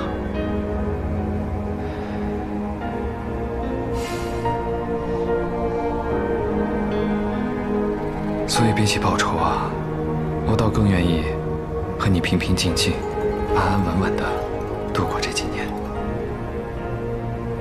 你不是老说吗？如果两个相爱的人可以日日相对，就算做一只蜉蝣，朝生暮死，也心满意足，是吗？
岂容你们这等闲人擅闯！哼！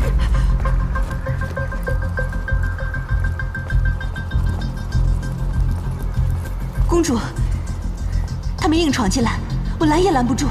尹劝，你现在虽贵为族长，但是擅闯我飞鸾宫，未免也欺人太甚了吧？是本座。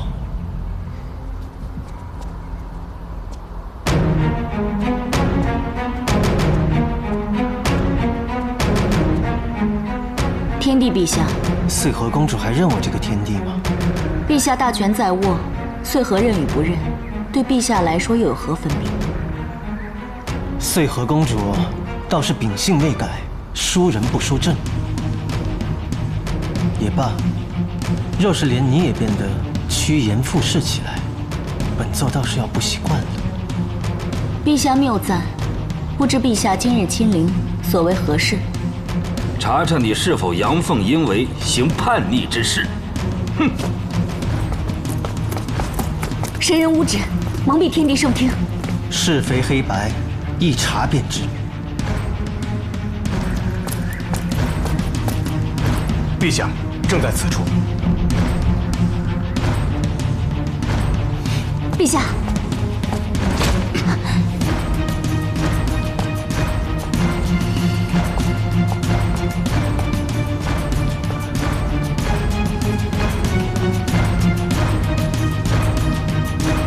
先前只当你骄纵任性，不配做一族之首。如今看来，窝藏重犯，图谋不轨，鸟族也容不得你。陛下，陛下，你听我解释。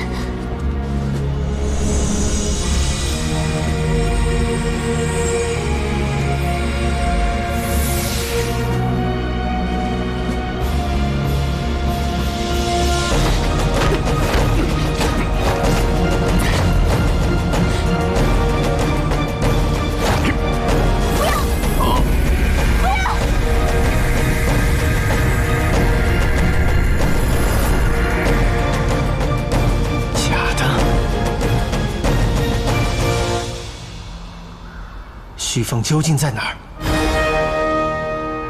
当日二殿下灰飞烟灭，乃是有目共睹。穗禾纵然有心，也无力回天。不过借一只飞鸟，将它化作二殿下之身，以寄托哀思。若陛下连这幻影都容不得的话，倒不如直接将我打个元神俱灭算了。但此事若传出去，他不知道丢的是谁的颜面。不该存的心思，公主早早放弃了也好。走。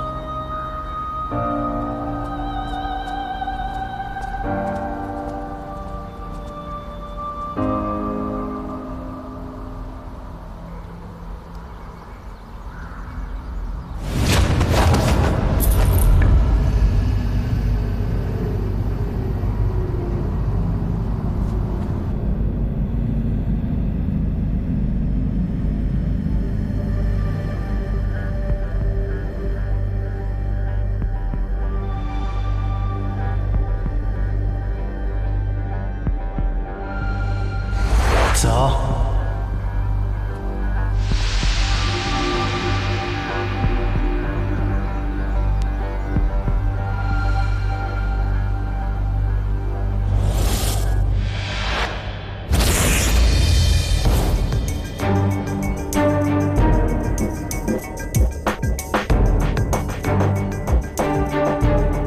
水系凌波掌。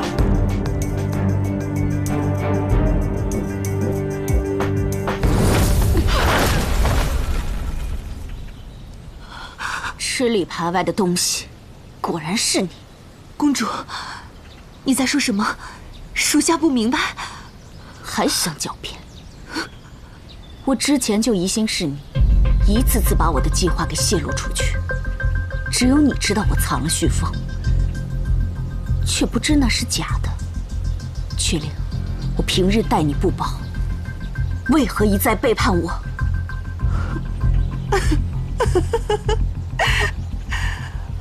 我每每侍奉，总是因为一点小事没有随了你的心愿，就被你百般刁难。你如此跋扈，殊不知早已众叛亲离了。凡是背叛我者，只有一个下场。方才我随公主出来前，我已经跟族长打过招呼了。倘若雀灵今日有去无回，公主也休想踏出这1秒钟半步。哼，你休想骗我！并未骗你。来呀，给我拿下！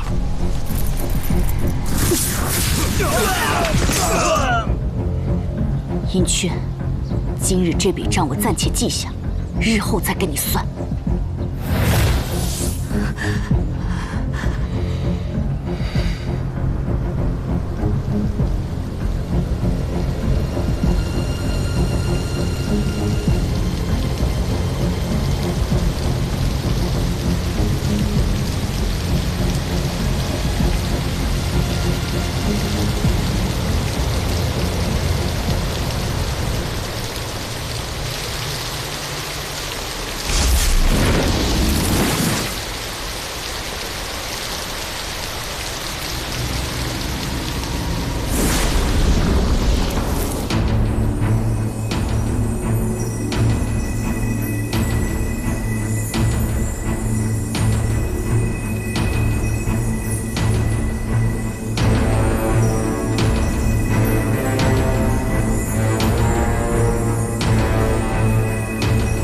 幸好我未雨绸缪，才没让润玉那贼子得手。这鱼院虽然阴森恐怖了些，可如今是6界内最安全的地方。旭凤，我定会想办法为你取得9转金丹，待你醒来，我定会助你重回巅峰，一统6界。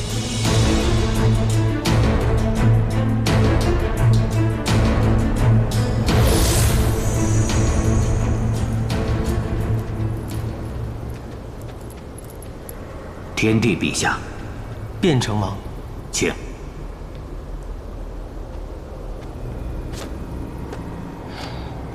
上次匆匆一误，不知所议之事，卞城王考虑的如何了？眼下，顾成王刚刚继任魔尊不久，时局未定。这结盟之事，还请天帝陛下多容我一些时日，也让我斟酌一番。当断不断，反受其乱。他顾成王何等样人，你卞城王岂会不知？一山容不得二虎，他素有狼子野心，志在我天界。方今上位，为求稳固，对你卞城王的态度就如温水煮青蛙，假意优待。但这并不代表他日后不会动你们。倘若被他今时今日的优容所蒙蔽，由他做大，祸患无穷啊！陛下言之有理，这是陛下附加的要求，让我在魔界搜寻火神元灵交予陛下，未免有些强人所难。火神续凤有大恩于我父女，断无恩将仇报之理呀。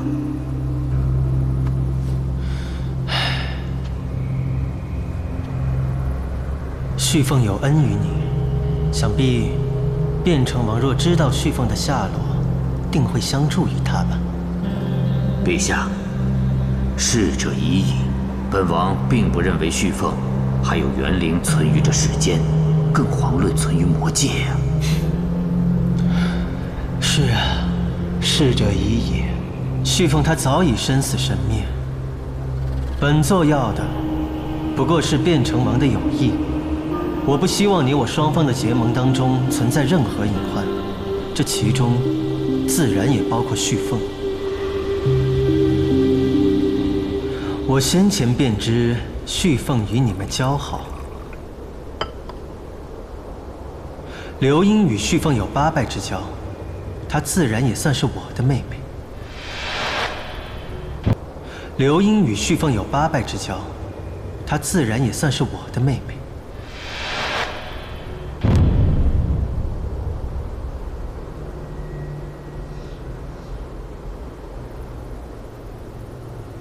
不敢高攀。兄弟二字，至于火神和天帝陛下，真是横看成岭侧成峰，远近高低各不同了。我刘英只与火神一结金兰，天帝陛下如此纡尊降贵，真是折煞刘英啊！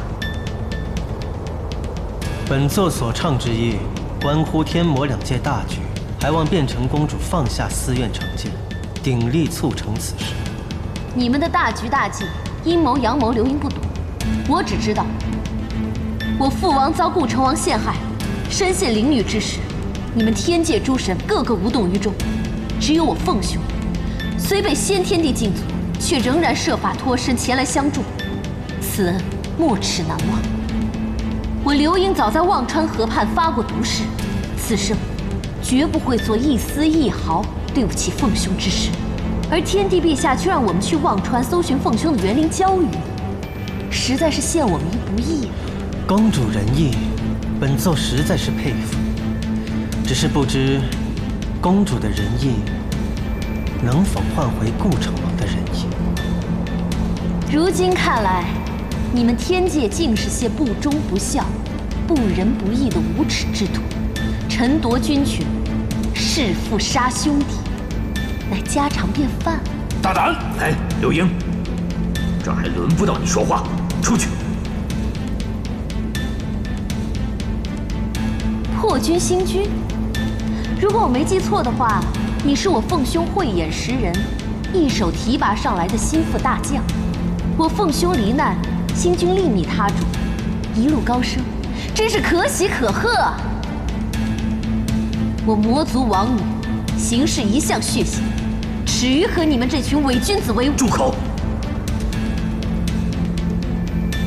这么说来，卞城公主的意思是要拒绝本座的倡议了。陛下息怒，我卞城王府之事还轮不到刘英做主。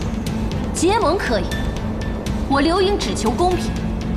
天帝陛下要我们去忘川，搜寻凤兄的元灵交予你，是否也该应承我们一件事情？你想要什么？但说无妨。我凤兄惨死，大仇尚未得报，冤有头，债有主，还望天帝陛下交出杀害我凤兄的罪魁祸首。你还真是你凤兄的红颜知己，在他身前身后维护若此，旭凤真是不枉此生。只不过，我天界准天后法灭谋逆重犯，乃是为我天界立下大功，又何罪之有？更不劳你一个区区魔界公主的智慧。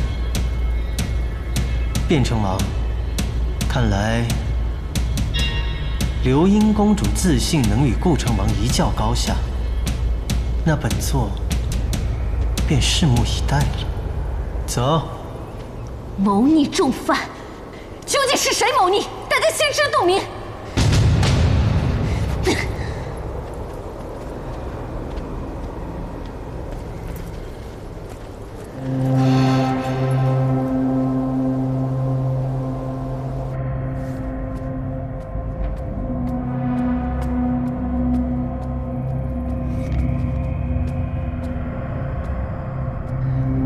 魔尊，流英愿为先锋，横渡忘川，助魔尊攻下天界。好。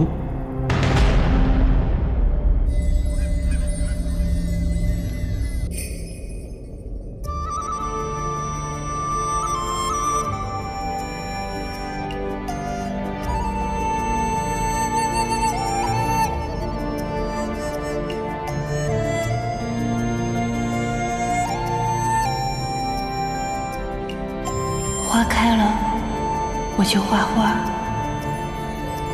花谢了，我就画我自己。你来了，我当然画你；你走了，我就画一画回忆。那又能怎么样？月光连接了思量。凤凰花只开2季，一季远来，一季远散。缘来缘去，终会散。花开花败，总归真。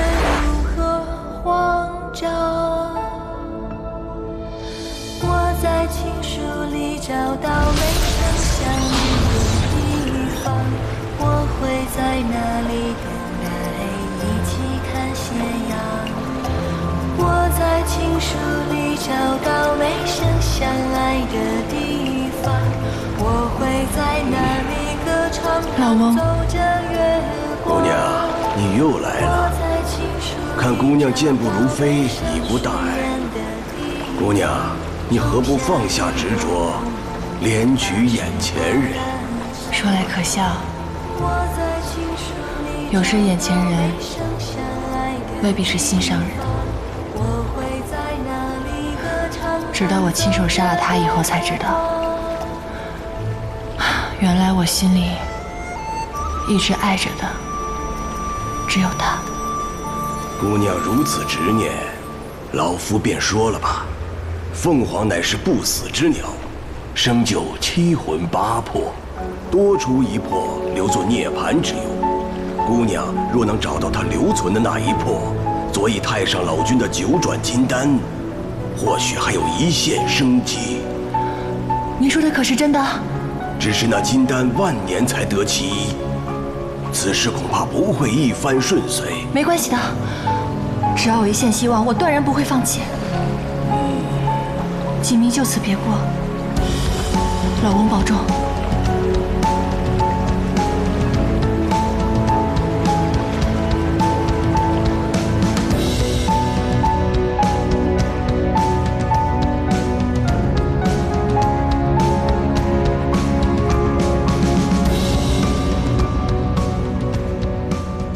水神先生，此番远道登门，不知有何赐教啊？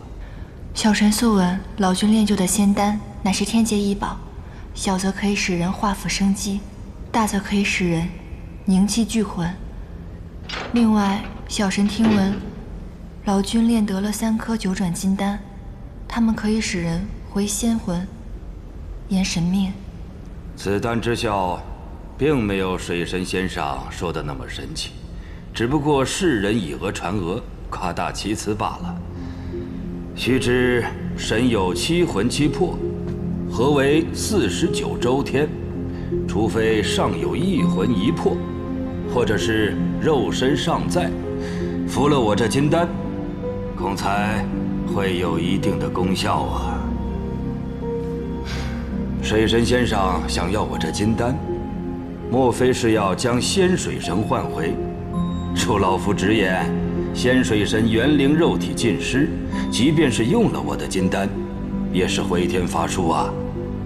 先父仙逝已久，我已不奢求他能够回天。今日小神登门求取，其实是另有他用，希望老君可以赠予金丹。他日若需锦觅之时，锦觅定会赴汤蹈火，在所不辞的。水神先生，你的愿望怕是要落空了。我这9转金丹历经了2万多年的淬炼，可是至今尚缺一副药引，恐怕永远都无法得到。老君，不知道您说的那一味药引是何物？乃是上神莲朝的玄穹之光。那我去寻来便是了。啊，莲朝早已身死寂灭，世间再无玄穹之光。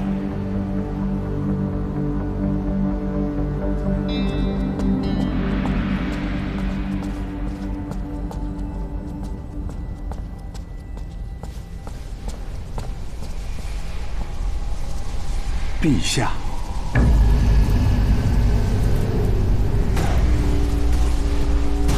果然存活于世。正是，当初陛下赴魔界收服穷奇，先天帝并未对凶兽执灰飞烟灭之刑，而是密令小仙附上青天，上了12道封印，望陛下明示，如何处置这头凶兽？先阵于醒经阁吧。是。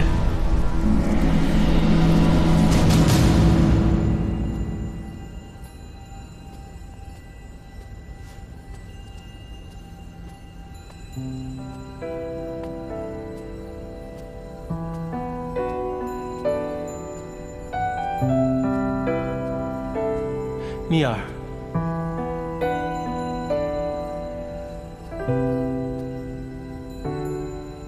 你回来了。这么晚了，陛下还没有休息吗？蜜儿不回，我如何能睡得安稳？我与你说过了，还是照旧，叫我小玉仙官就好。那个称呼不过是年少无知，开的一个玩笑罢了。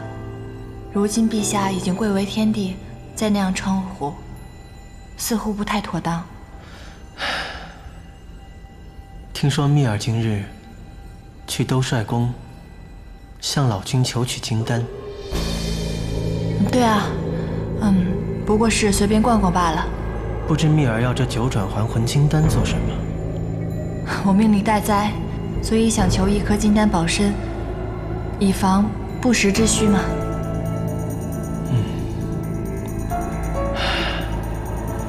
这不是什么大事。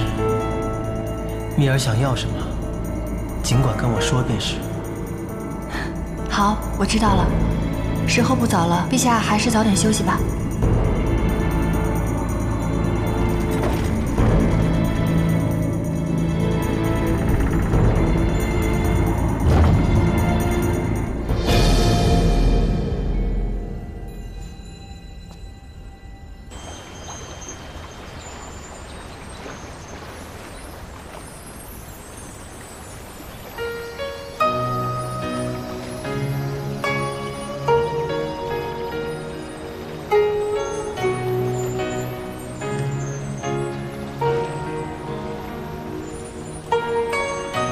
本以为我还能救虚风，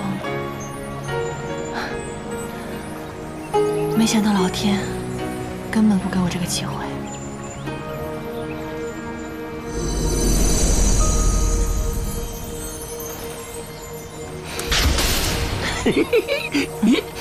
你哭了啊，没有啊。你哭了，哎，他哭了，哎，你看看他哭了，你这是怎么了？你一惊一乍的干什么呀？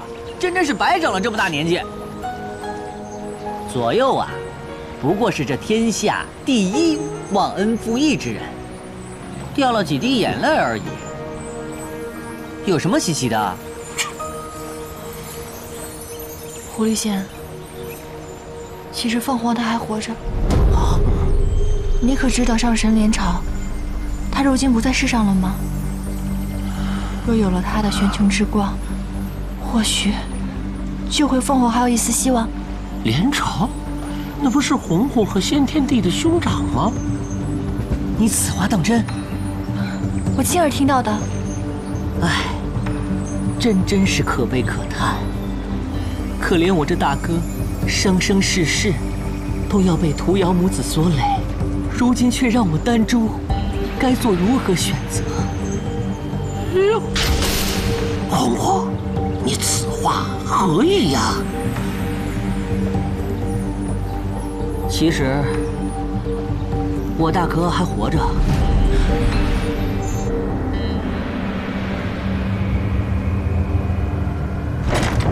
胡闹！刘英，你何时才能长大？难道你真的要为顾成王去卖命吗？父王，天界欺人太甚，我实在是咽不下这口气。你总是这般任性妄为，你以为这6界都是我变成王府，每个人都要忍让着你，呵护着你？你可知天魔之战意味着什么吗？我知道，你死我活。你死我活，那是生灵涂炭。难道你就眼睁睁地看着我魔族的兄弟为这一场毫无意义的战争去白白送死吗？就算死，也不能折了我们魔族的傲骨。就你有傲骨？这么多年，我忍辱负重，维系了多年的天魔2界关系，就要毁于一旦。而且这场天魔大战也会破坏了我魔界多年建立起来的太平盛世。刘英，你太让我失望了。什么忍辱负重？不过是父王太过懦弱。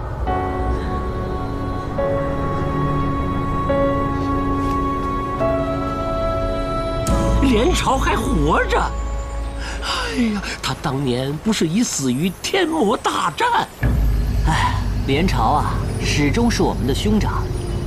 当年他跌入忘川，世间皆以为他已魂飞魄散。其实啊，他只是受了重伤而已。是我偷偷将他藏了起来，1000年间渡他灵力，助他醒了过来。乖乖，这背后还有这么大的秘密。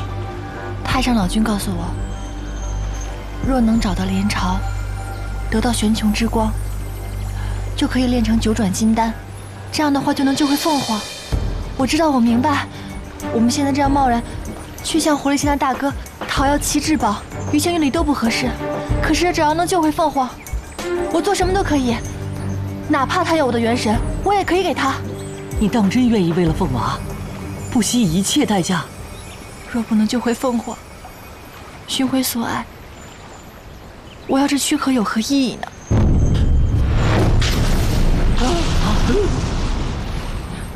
小桃桃，你在胡言乱语些什么啊？什么爱什么？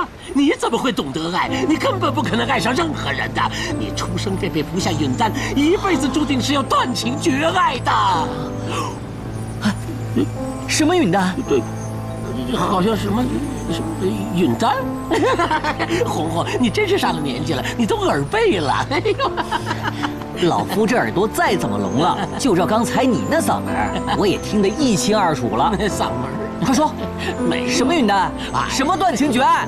这个允丹，在凤凰死的时候就已经消散了。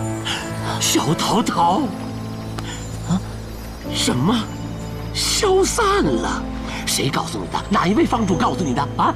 哎呀，这天大的冤孽呀！哎呀，鲜花神的一片苦心呐，就这么白费了。哎呀，快说，什么是允丹？要不然老夫放兔子咬死你了啊！一兔当关，一兔当关，万兔莫开，千军万兔半途奔腾。别说了，我说，快说。只是我也是听了个蹩脚，不真切，不真切的啊！话说当年鲜花神钟情先天帝，如今这天帝都欺负到我们头上来了，天界如何就打不得了？我父王总是退缩，何时是个头？跟你父王吵架了？要我说，你不该与你父王争执。在这个世上，还有谁会比他更在乎你？顾成王想让你去，明摆着是在利用你。你父王不肯让你去，你以为他只是隐忍天界吗？他说我让他失望。这人呐，在气头上，谁还没说过几句违心话？你想想看，你就没说过伤人违心的话吗？我对你说最多。吃个桃，消消气。等一下，去看你父王。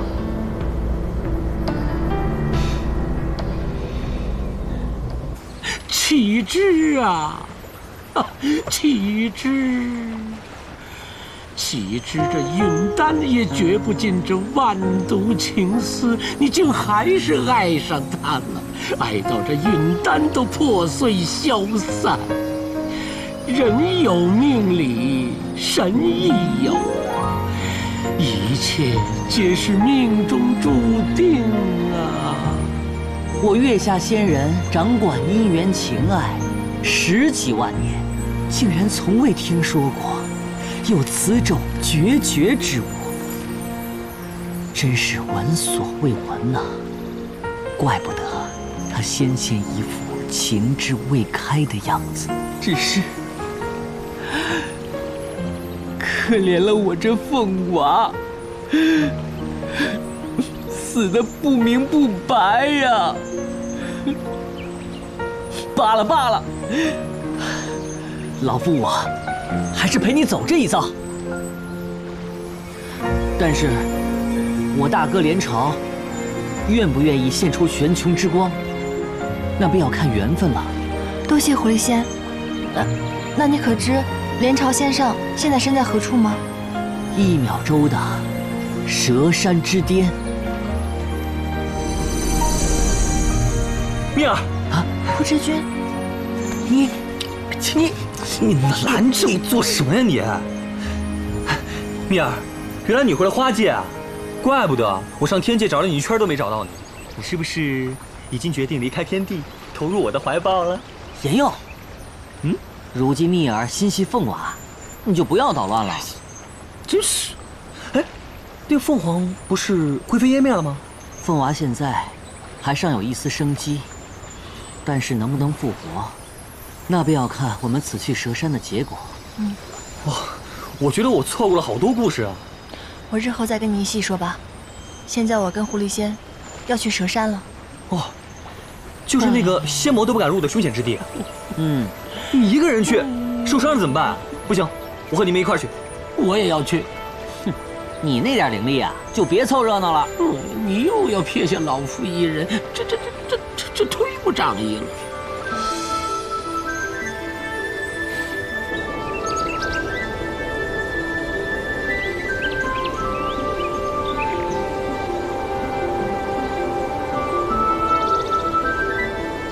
这便是蛇山了。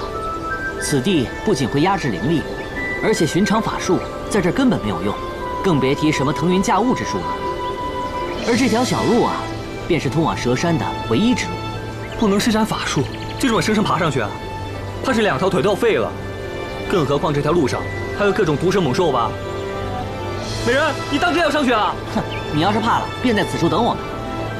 月下仙人说笑了，我此行的目的便是保护己命，临阵逃脱从来不是我的选项。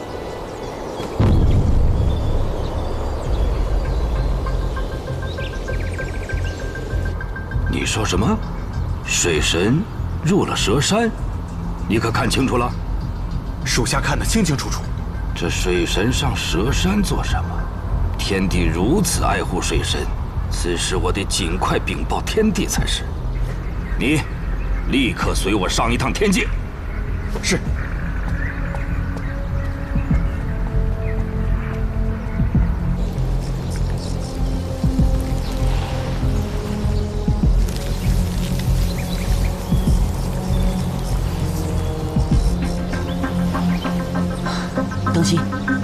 据我所知，这蛇山上藏有千万条毒虫，很是危险呀。你们不用担心，有这蛇中小王子在，只要我动动手指，保证他们不敢造次。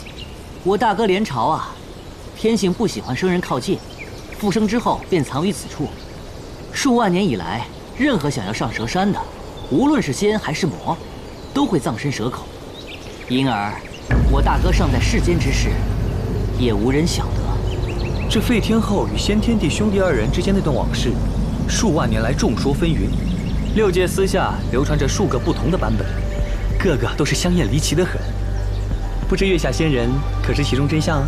当时我还年幼，尚未通晓情爱之事，所以他们3个人之间到底发生了什么，我也不知道。好可惜呀，要不然这些故事定能让我成就一部6界情爱巨著啊！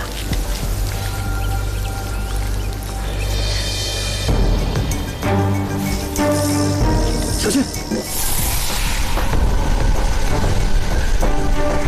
哼，你不是说动动手指，他们便不敢造次了吗？我没想到灵力在此处受这么大限制。无妨，我还有别的办法。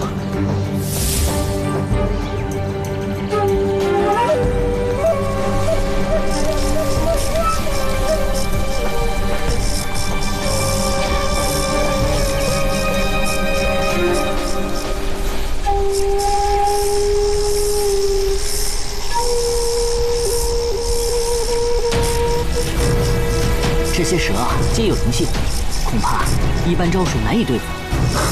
你可有良策？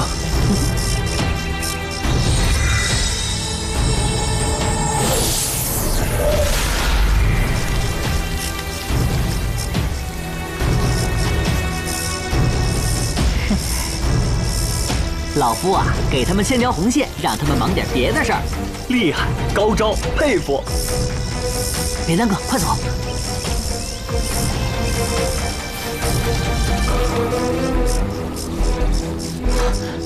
啊！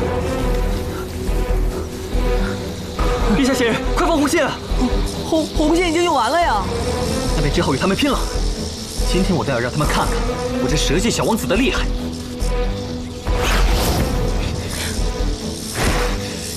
想咬我？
无论如何，我都要爬上这山巅。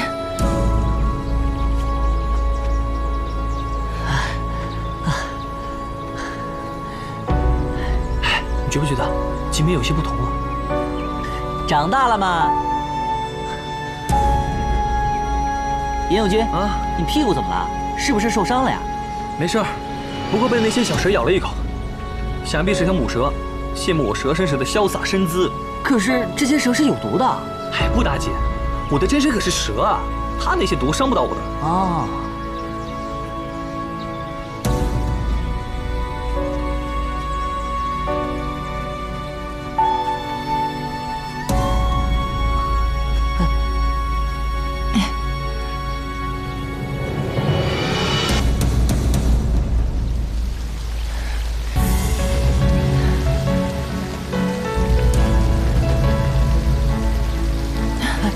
蜜儿，你受伤了吗？快坐下。蜜儿，你怎么了？没什么，怕是刚才不小心被蛇咬了。啊！我看看。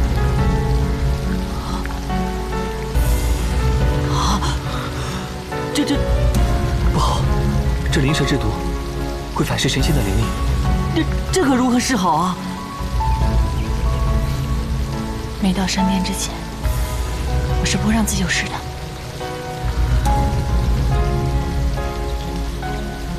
啊！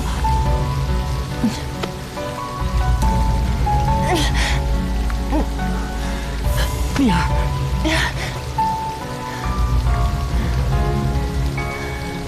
好了，我没事了。蜜儿，我们走吧。蜜儿，可是前面还有一段路要走啊。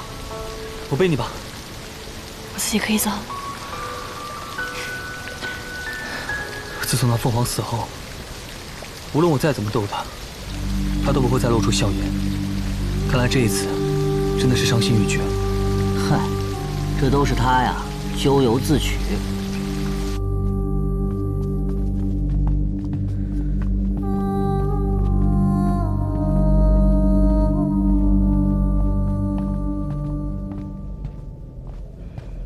陛下，隐雀族长求见。小仙见过天帝陛下。况洛，你先退下吧。隐雀族长如此行色匆匆，不知为何事前来。小仙的手下今日看见水神入了蛇山。蛇山？蛇山地势凶险，布满剧毒灵蛇，而且入内后，灵力会受到极大的限制，仙魔皆敬而远之。小仙不知水神为何会入蛇山，怕仙上出什么意外，于是特来向陛下通报一声。水神可是孤身入的蛇山？回陛下，当时还有2个男子随水神仙上一起入了蛇山，一个着青衫，一个发悬红线，我没有看清他们的面目。我知道了，你们先回去吧。是，陛下。锦觅，你为了他，当真连命都不要了。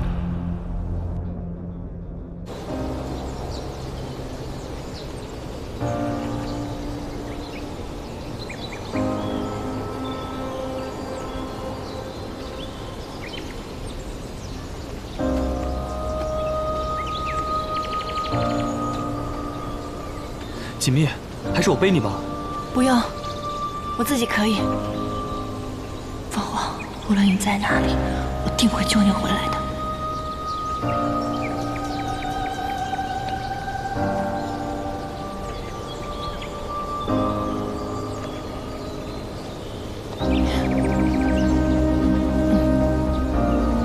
啊，我们总算到山顶了。爬上这蛇山却是另外一番景致。看来连朝先生十分有品味嘛。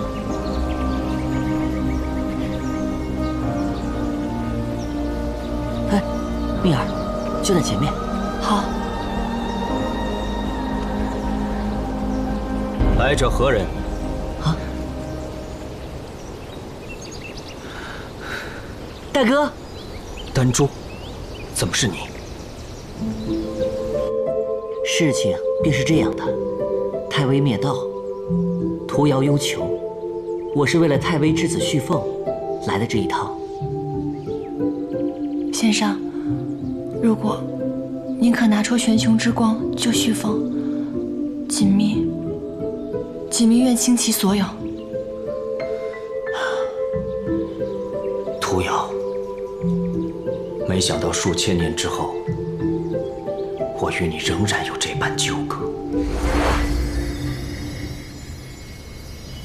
连朝，连朝，你在哪儿？你3番4次逃了师傅的修习，我早晚要告诉天帝陛下。你去便是，你去跟我父亲告状，我就去找你爹爹告状。哎呀，死连朝，你给我出来！我有什么把柄让你告状？不嫁人，算不算把柄？最近来向你提亲的各路神魔鬼怪，都快把你们家的门槛给踏平了。你还是这样挑3拣4，成天往外跑。你爹要是知道了，我可不信什么父母之命、媒妁之言。哦，我要嫁，一定要嫁一个自己喜欢的。我屠瑶乃是6界唯一的凤凰族后裔，要嫁也要嫁最好的。好，你挑，挑到你凤凰毛都掉光了，还挑不到如意郎君，我就勉为其难，就把你娶了。你想得美！别说现在我的灵力比你强，连太微都快要赶上你了。你再这样下去，如何继承天地之位啊？傻凤凰，灵力高强有什么用？我父帝灵力那么高，还不是永远打不过母神？你就这般不思进取？哎，还我！还我！还我！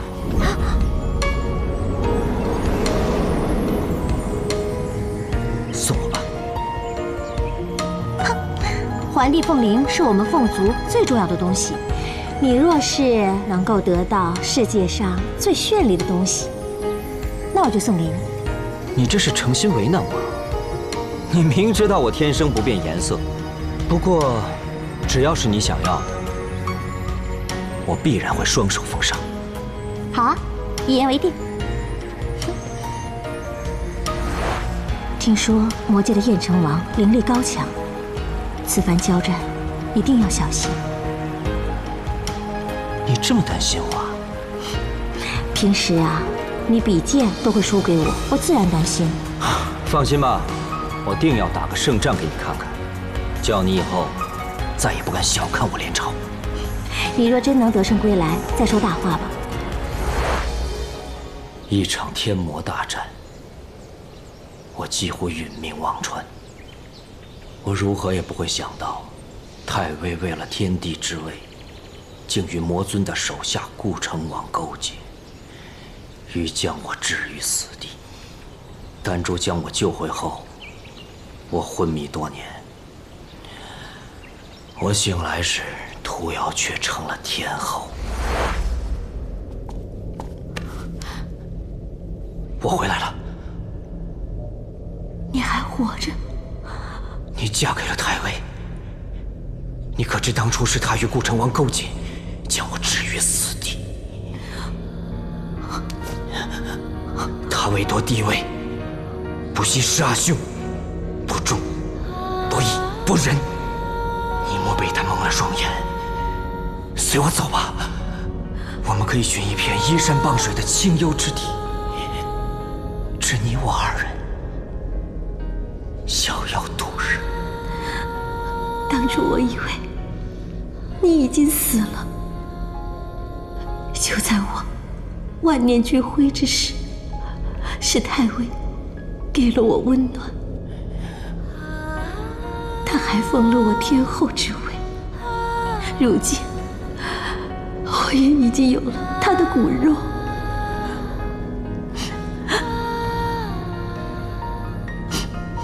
骨肉，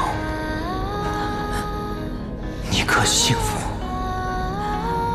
我是天后，我拥有想要的一切，我当然幸福了。连城，是我负了你。天命如此，如今你幸福便好。当年你必走蛇山，就是为了成全屠瑶。孽缘，孽缘呐！你说我的玄穹之光，可救续凤一命？先生，如今我知道这些过往，更知要先生平白献出这玄穹之光救凤凰，您实在很不公平。但是如果可以的话，我愿意用一切来还。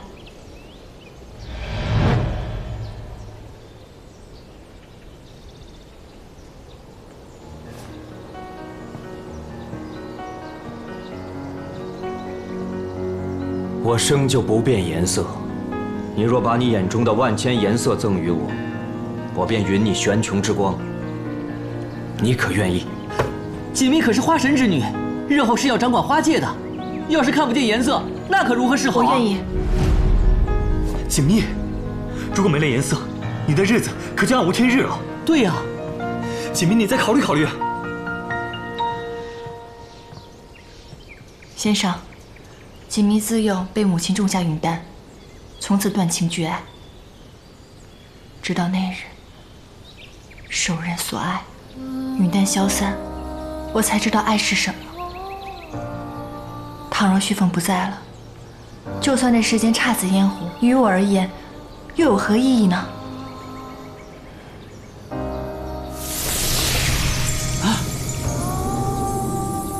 不必了。先生，锦觅是真心实意，想要赠与先生。先生愿意与我交换，已是万幸。我不过是想看你为了爱，到底愿意付出什么。没想到余生还能遇到知己。先生想让我眼中的颜色，想必也是为了心中所爱之人吧。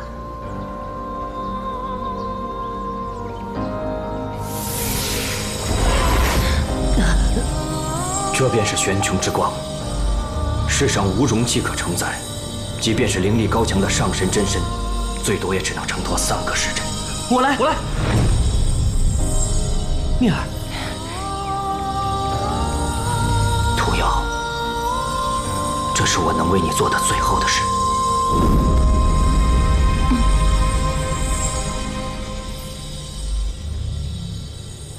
让我来，原本就是我犯下的错，怎可让他人代劳？我本来就是来赎罪的，你们让我来吧。蜜儿，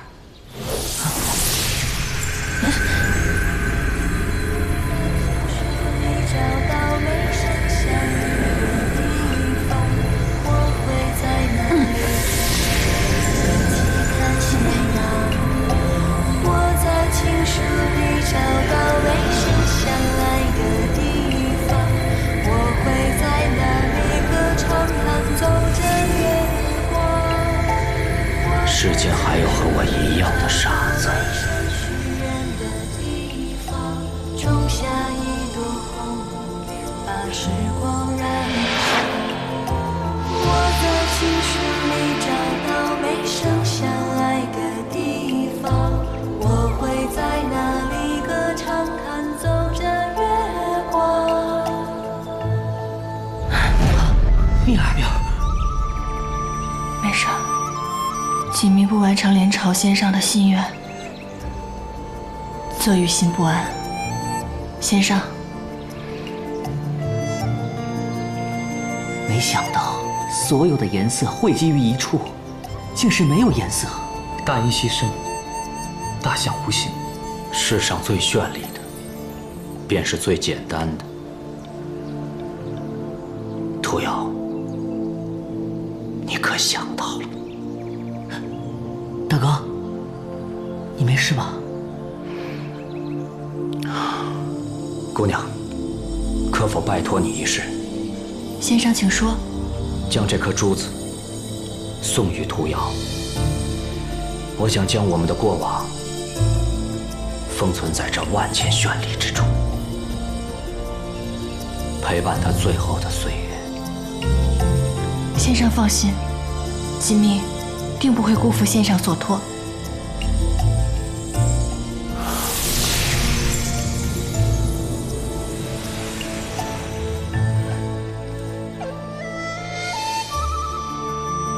你们速速去救屠瑶之子，莫要再做逗留。丹珠，各位，保重。保重。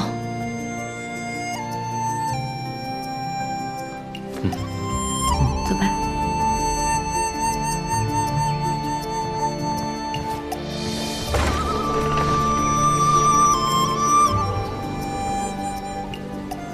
先生对废天后痴心一片，也不知道废天后对先生是否可有半分情意。这恐怕只有屠瑶自己才知道。那废天后如此阴毒，哪懂得真爱为何物？不过，她居然能和先天帝生出凤凰这么个痴情主，真是太神奇了。我们赶紧走吧。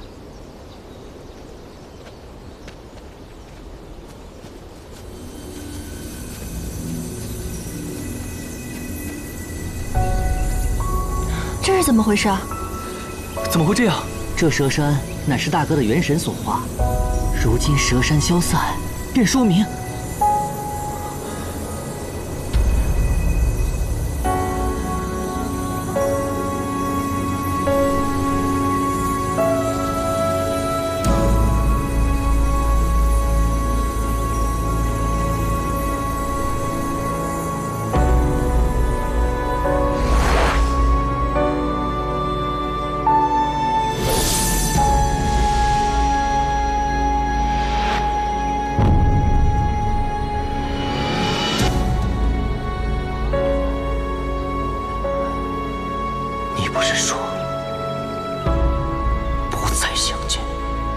我来见你是有事相求。太尉他身受重伤，只有你的玄穹之光才能救他的命。你来此是为了让我救太尉吗？我知道我们都亏欠，可是你们俩是亲兄弟，你若不相救，那我只能带着旭凤随他而去了。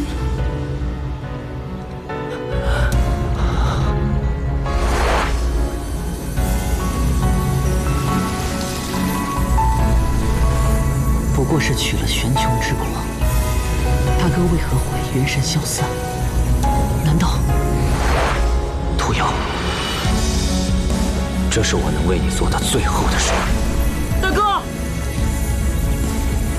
站住！当年为了救太尉，我也耗费了大半元神。如今再难以为继，不过我心愿已了，再无挂碍。大哥，大哥，你为什么不告诉我们呢？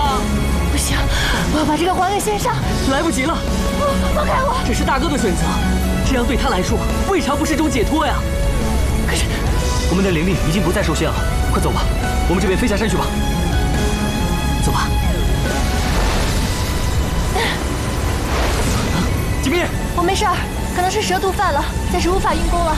狐狸仙，赶紧把这个拿走，先帮我去救凤凰吧。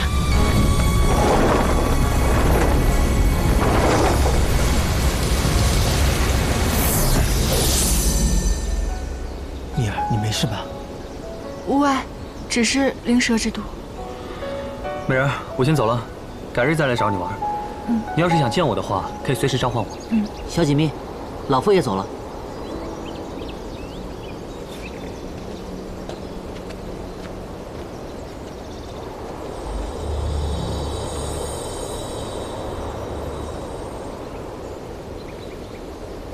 回家吧。好。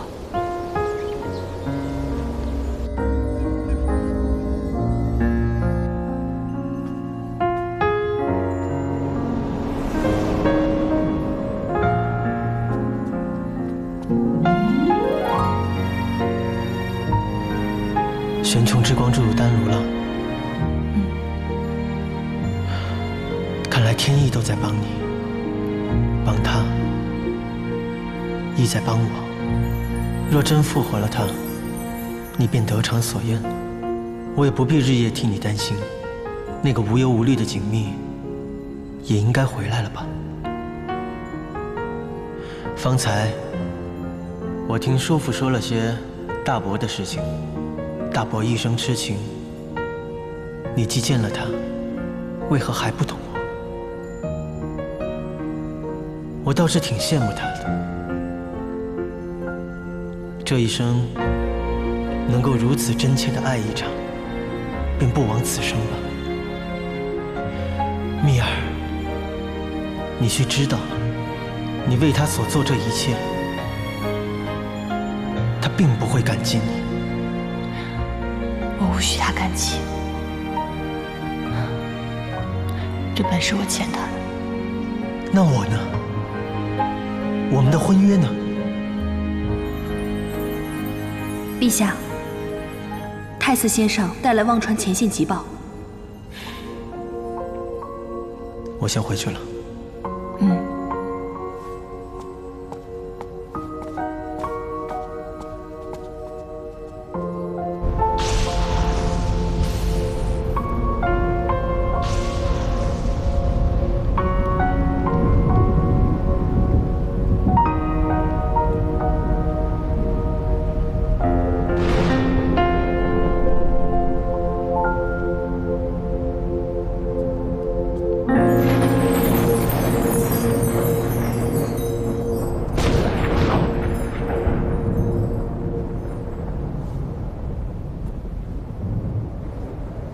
你还来找我做什么？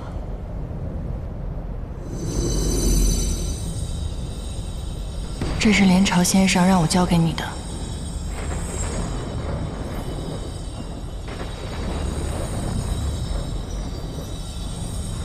他看到这颗光珠之后，见心明性，已经自毁元神了。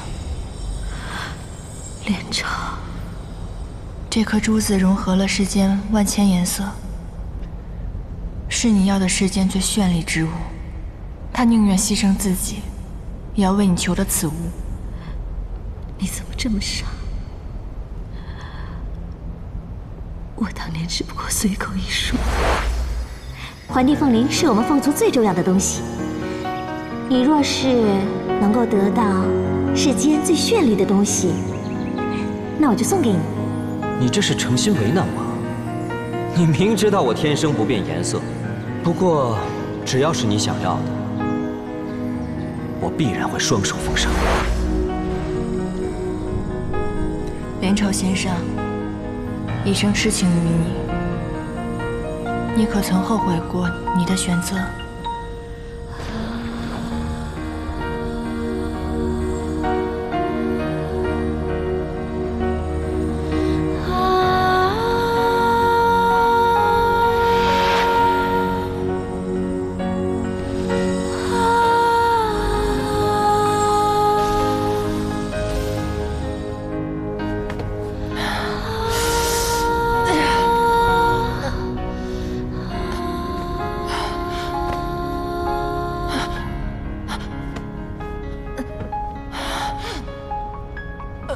这便是玄穹之光，世上无容器可承载，即便是灵力高强的上神真身，最多也只能承托3个时辰。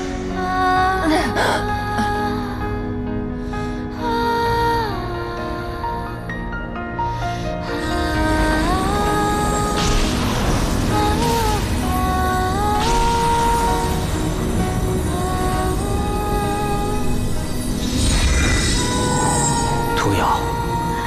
连朝，这都是我脑海中我们美好的过往，我很想忘记，却挥之不去。当我看到万千颜色汇集一处，竟是透明，我才意识到，这世上最绚丽之物，乃是最纯净透明的爱人之心。我终于兑现了当年承诺，连朝此生再无挂碍。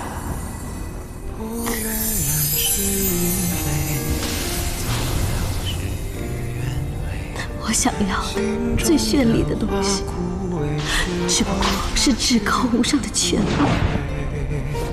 回忆辗转来回，痛不着心扉。愿只愿余生无悔，随花香。原来我这一辈子的选择全都是错的。一生尘灰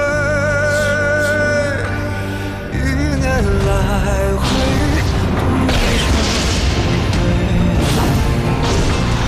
一场春秋，生生灭灭，浮华是非，待花开之时再醉一回。一壶清酒，一身尘灰，1年来回，度余生。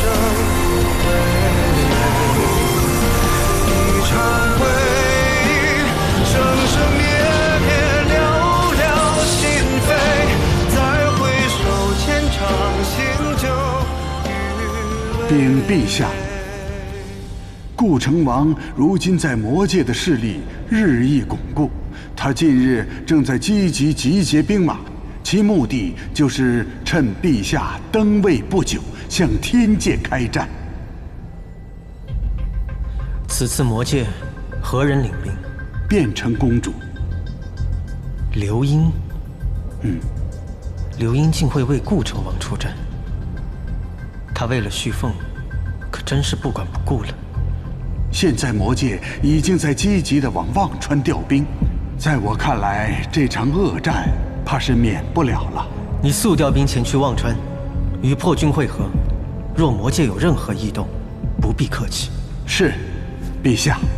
但凡天魔大战，历代天帝都会亲临战场，鼓舞士气。您方才登位，正是需要巩固权位之时。若陛下能去前线领兵，统领将士，定能让各路天兵天将更加忠心臣服陛下。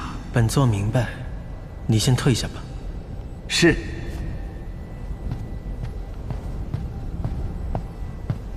况洛，你也先退下吧，我去精心想想，该如何应对此事。是。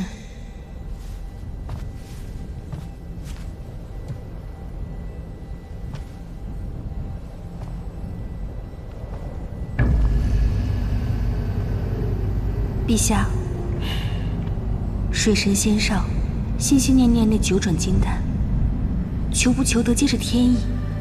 但如隐去族长所言，火神并未魂飞魄散，有了这9转金丹，万一涅槃重生，那……况洛口不择言，请陛下责罚。我何时让你归我？起来吧。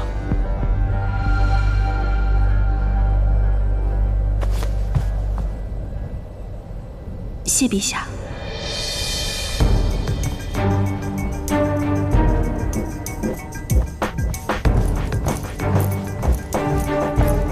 参见陛下。何事？废天后跳下了凌渊台。退下吧。还有，水神仙上似受了重伤，刚刚晕倒了。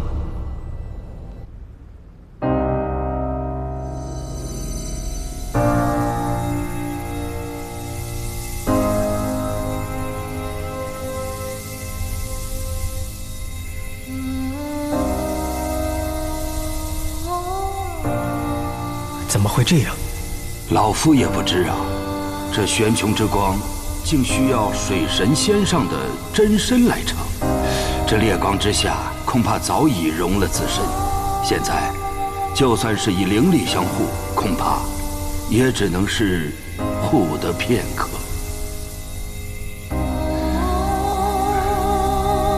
你先退下吧。是。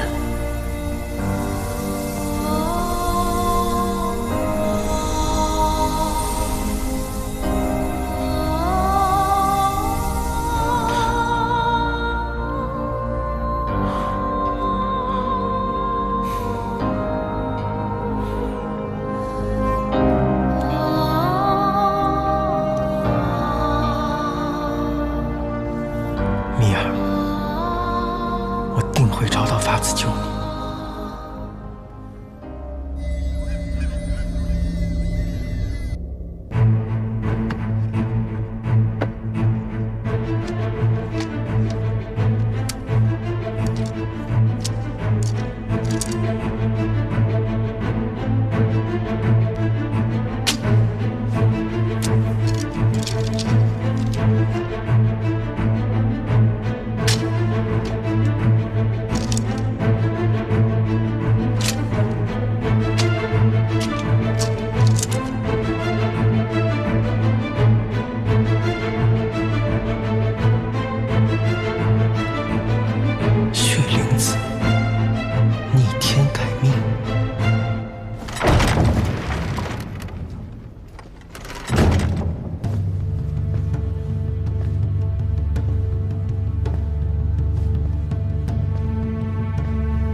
结束，如今我便来应劫了。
魔君准备进犯，你又伤了自己，我天界该如何保全胜算？若现在不救他，便来不及了。陛下，退下！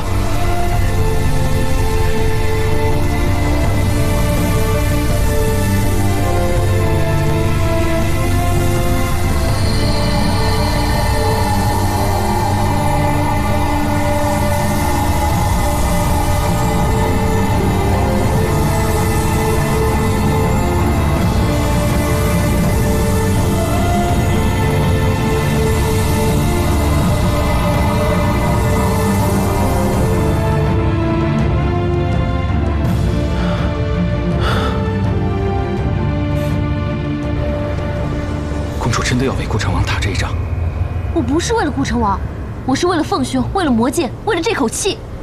若是为了魔界，公主就该考虑一下，打这一仗会带来什么样的后果。你父王说的对，公主真的不该为了火神殿下而意气用事。可是我已经应承了此战，总不可能临阵退缩。如今箭在弦上，不得不发。公主，哎，别说了，凤兄惨死，天帝这般叫嚣，我父王竟如此屏气吞声。虽然不愿意惹他生气，但是这口气我实在咽不下去。你若是不愿意陪我打这场仗，我也不会勉强你的。其实你清楚，我并非此意。无论如何，我都会陪你共患难。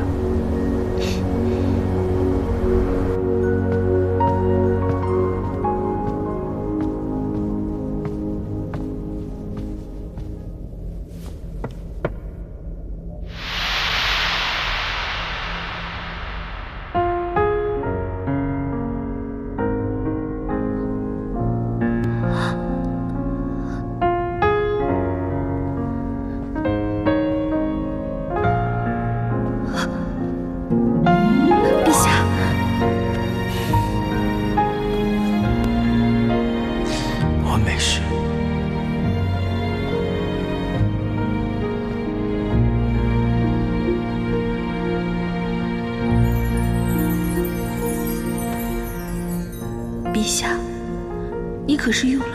此事千万不能让锦觅知道。可，此乃天界禁术。我是天帝，若此事传了出去，恐六界有变，就连蜜儿也会因此遭人非议。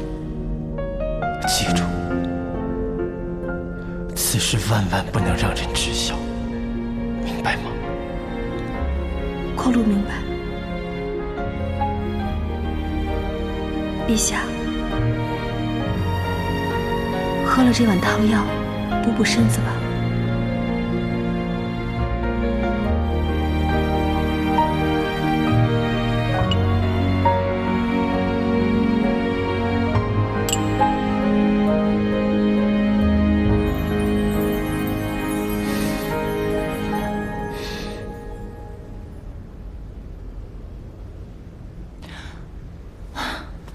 凤凰，凤凰，凤凰！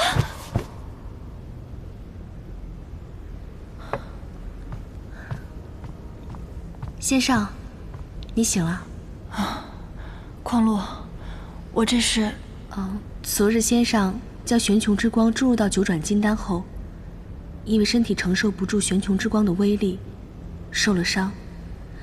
还好陛下渡了些灵力给你，才将先生救了回来。过一些时日便可以复原了。陛下渡了我灵力，那他身体如何？陛下很好啊，刚刚仙家有事禀报，所以便去忙了，晚些时辰便会来看你了。先喝杯茶吧。谢谢。先生，我后面所言，能否天知地知，仅限你我？有什么话，你就说吧。先生的心，可是冰做的吗？即便是冰做的，陛下一次次为了先生付出，先生的心也该融化了。先生，我求先生，我求求你，对陛下多些情谊好不好？你就算骗他、敷衍他都好，总比像现在日日冰他的眼，夜夜寒他的心好啊！我对陛下是有情谊的，但并不是他想要的那种情谊。如果我骗他、敷衍他，装作很爱他的样子，那岂不是更加伤害他吗？就像你，如果我要求你装作对陛下没有一丝的情谊，你又能做到吗？先生何出此言？陛下何等尊贵，岂是匡禄可以妄想的？匡禄，你别紧张，我没有责怪你的意思。其实，你我都一样，心里爱的那个人，明知道不能在一起，却无法欺骗自己的内心。我答应你，今日你跟我说的话，除了你我，不会有第三个人知道，莫要担心。多谢先生，那匡禄先退下了。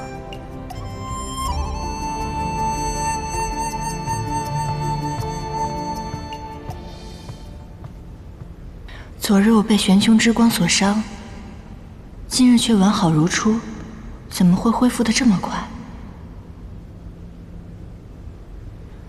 你又是什么颜色的呢？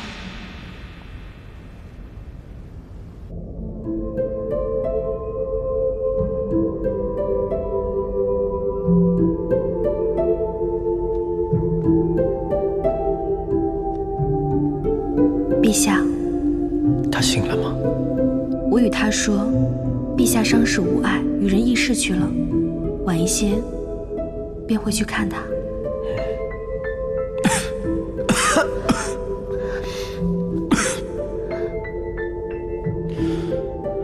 陛下，血灵子会消耗一半的天命仙兽，您这样做真的值得吗？太子仙人可与破军会合了。好，你去告诉他，一旦开战，我定会现身。陛下，您如今身体很虚弱，正需要休息。如果此时去战场，太危险了。我既有了这个位置，便要对天界负责。陛下，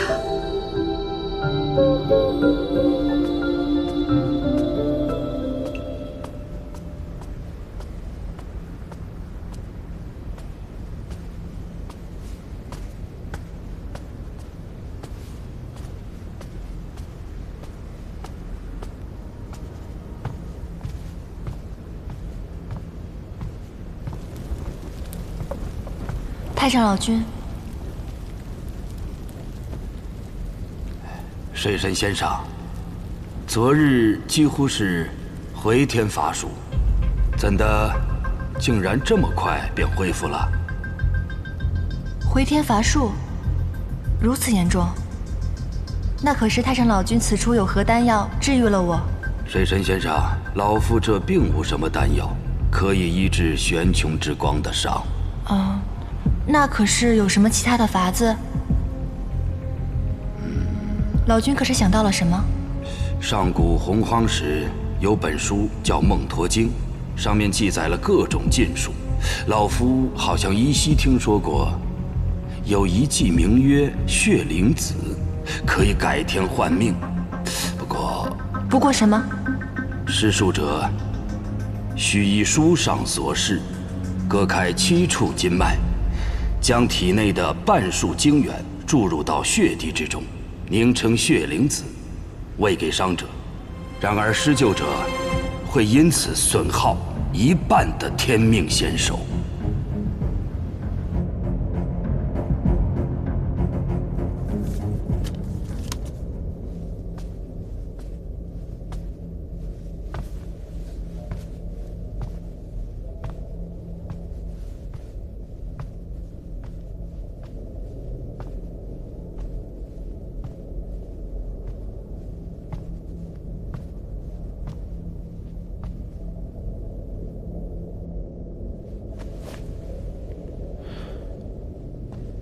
蜜儿，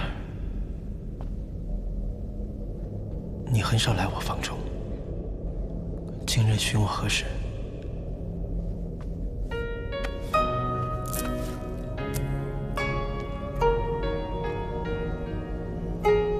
血灵子一术，你可有听闻？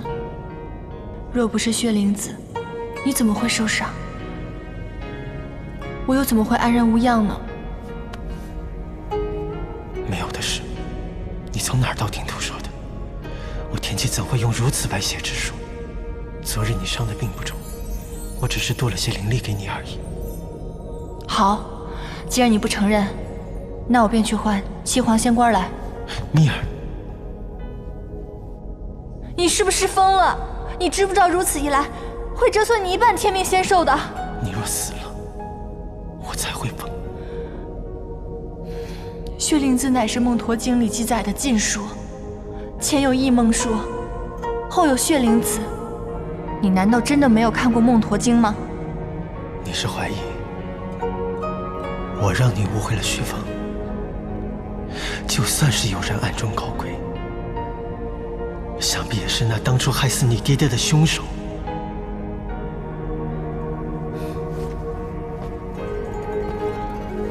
蜜儿，我并不知道血灵子也是《孟陀经》中所记载的禁术。我娘死后，我从洞庭湖里带了一些我娘的遗物回天界。血灵子是我娘所记下来的一种法术，我并不知道真假。当时你命悬一线，我只能冒险一试。我就算是死，也是死得其所。当初蒲池君救了我一命，我用了1000年还他。如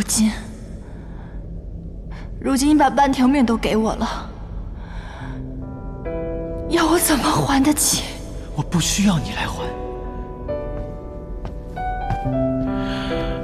蜜儿，只要能看着你，能在你身边陪着你，已经足够。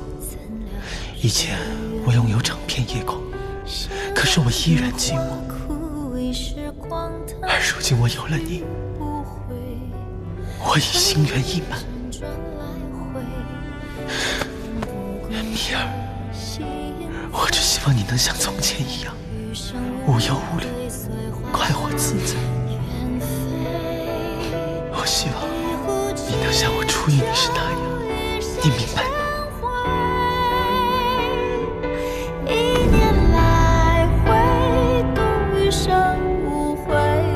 对不起，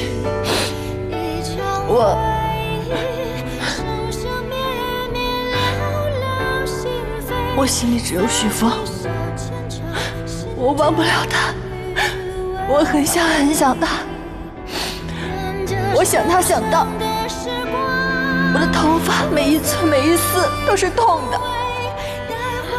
我忘不了他。别再为我伤害你自己了。对不起。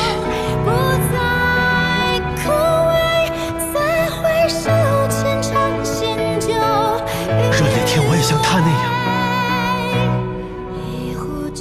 你可会拼死相救？自然会，因为那是我欠你的。一场婚